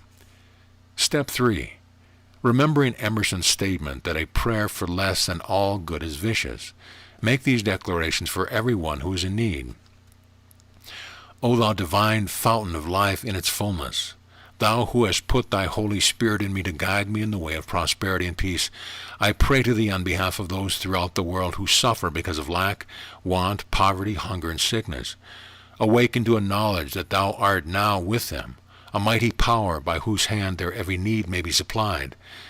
Enable them to know that they may be led out of every danger in ways of peace and plenty, if they will but put their trust in thee. For they that seek the Lord shall not want any good thing. And to the suffering millions send out this word from the center of your being, not in your own strength, but in the strength of God, not in your own name, but in the name of Jesus Christ. The Lord thy God in the midst of thee is mighty to save from poverty and hunger, and from every other evil thing. If you will but put your trust in him, he will call to your aid that which will meet your need. He will give you his prosperity and peace, in the name and by the power of Jesus Christ. Amen. Step 4. At this stage in your meditation, you are ready to let fall your mind models. By that we mean that you are to put them aside for 10 or 15 minutes and take no thought about them. This is the gestation period. You have made your claim. Now you are going to think of nothing but God. Center your whole thought on such statements as these. I and the Father are one. Feel it. Glory in it. Your heavenly Father knoweth what things you have need of. Know that you are like a tree planted by the rivers of water, whose leaf shall not wither, and whatsoever he doeth shall prosper. Realize the omnipresent substance is waiting to be released into every area of your life. Put everything else out of your mind. I am God, and beside me there is none else. Work for absolute serenity, quiet, and peace. Feel God's power moving through you. I can of my own self do nothing. The Father that dwelleth in me, he doeth the work. Repeat the 23rd Psalm or any scriptural passage that induces peace and quiet. You are now at rest. As you continue in your work, you will find yourself in God's presence. You will enter the peace that passes all understanding. You will know that your need has been met. Your demand and God's supply are now one. In perfect union with God, there is no lack. The circuit has been completed. Your desire has been fulfilled. Know that the answer has come. Plan your action as though it had, then act upon the plan. Keep the idea, I am prosperity, flowing through your mind, but do not tell anybody what you are doing. The admonition of Jesus, see that you tell no man, is still the best advice in the world. To tell others what you are doing is to break your connection with the subconscious mind. You not only delay your demonstration, you lessen the possibility of fulfilling your desire. Secrecy is a must in your work. Your desire is like a stream in a boiler that seeks every avenue of escape until it finds a way out. When you hold your no idea in absolute secrecy, it builds up such a pressure that something must give way. It must continue to expand until it finds a point of expression. The value of repetition cannot be emphasized too much. It is the constant dripping of water upon a stone. It is the constant repetition of the mind model that integrates it with the subconscious mind and materializes the idea. The 5 rules of demonstration. 1. Get a clear picture of your desire. 2. Build your mind model and put them in conspicuous places. 3. Repeat your mind model many, many times. 4. Identify yourself with your desire. Use your techniques not less than twice a day. 5. Maintain absolute secrecy. Do not tell anybody what you are doing. The stars come nightly to the sky. The tidal waves come to the sea. Nor time, nor space, nor deep, nor high can keep my own away from me. Dear reader, I take leave of you for the time. If I have been able to help you understand this important subject, I am more than satisfied. It is not easy to assimilate because of the divided and undisciplined mind that we are bringing to it. The wisdom of this world is foolishness with God, said St. Paul, realizing how necessary it is to rise above human sagacity to become in rapport with the divine. You have found that this book is not an Aladdin's lamp to be rubbed with phenomenal results, but is instead a simple statement of the law of financial success, a way of demonstrating prosperity. It was written to show the prosperous man as well as the poor man how to consciously use the law. The prosperous man can increase his prosperity. The poor man can lose his poverty. Behold, now is the accepted time. If you expect your prosperity in the future, you will never realize it. There is no tomorrow. Heaven's dividends are always paid in the present. Your results are in proportion to the expansion of your consciousness, the clarity of your vision, the invincibility of your purpose, the power of your faith, the depth of your feeling, the completeness of your acceptance, and the extent of your gratitude. There is much more that I should like to tell you about the law of financial success and its relation to selling property, increasing business, demonstrating jobs, and cutting down financial worries. There are many other practical helps, metaphysical secrets, and usable techniques that I should like to share with you. That is why I am printing a companion volume to this book under the title, Putting the Prosperity Idea to Work. It is a series of short studies to give you a practical, usable technique for applying the law in daily needs. I urge you to seek the blessing of prosperity, to be not weary in well-doing, for the gratification that attends upon successful endeavor will surely be yours if you persevere and wait upon the Lord. God bless you, my friend, and may his richest blessings attend you in every way.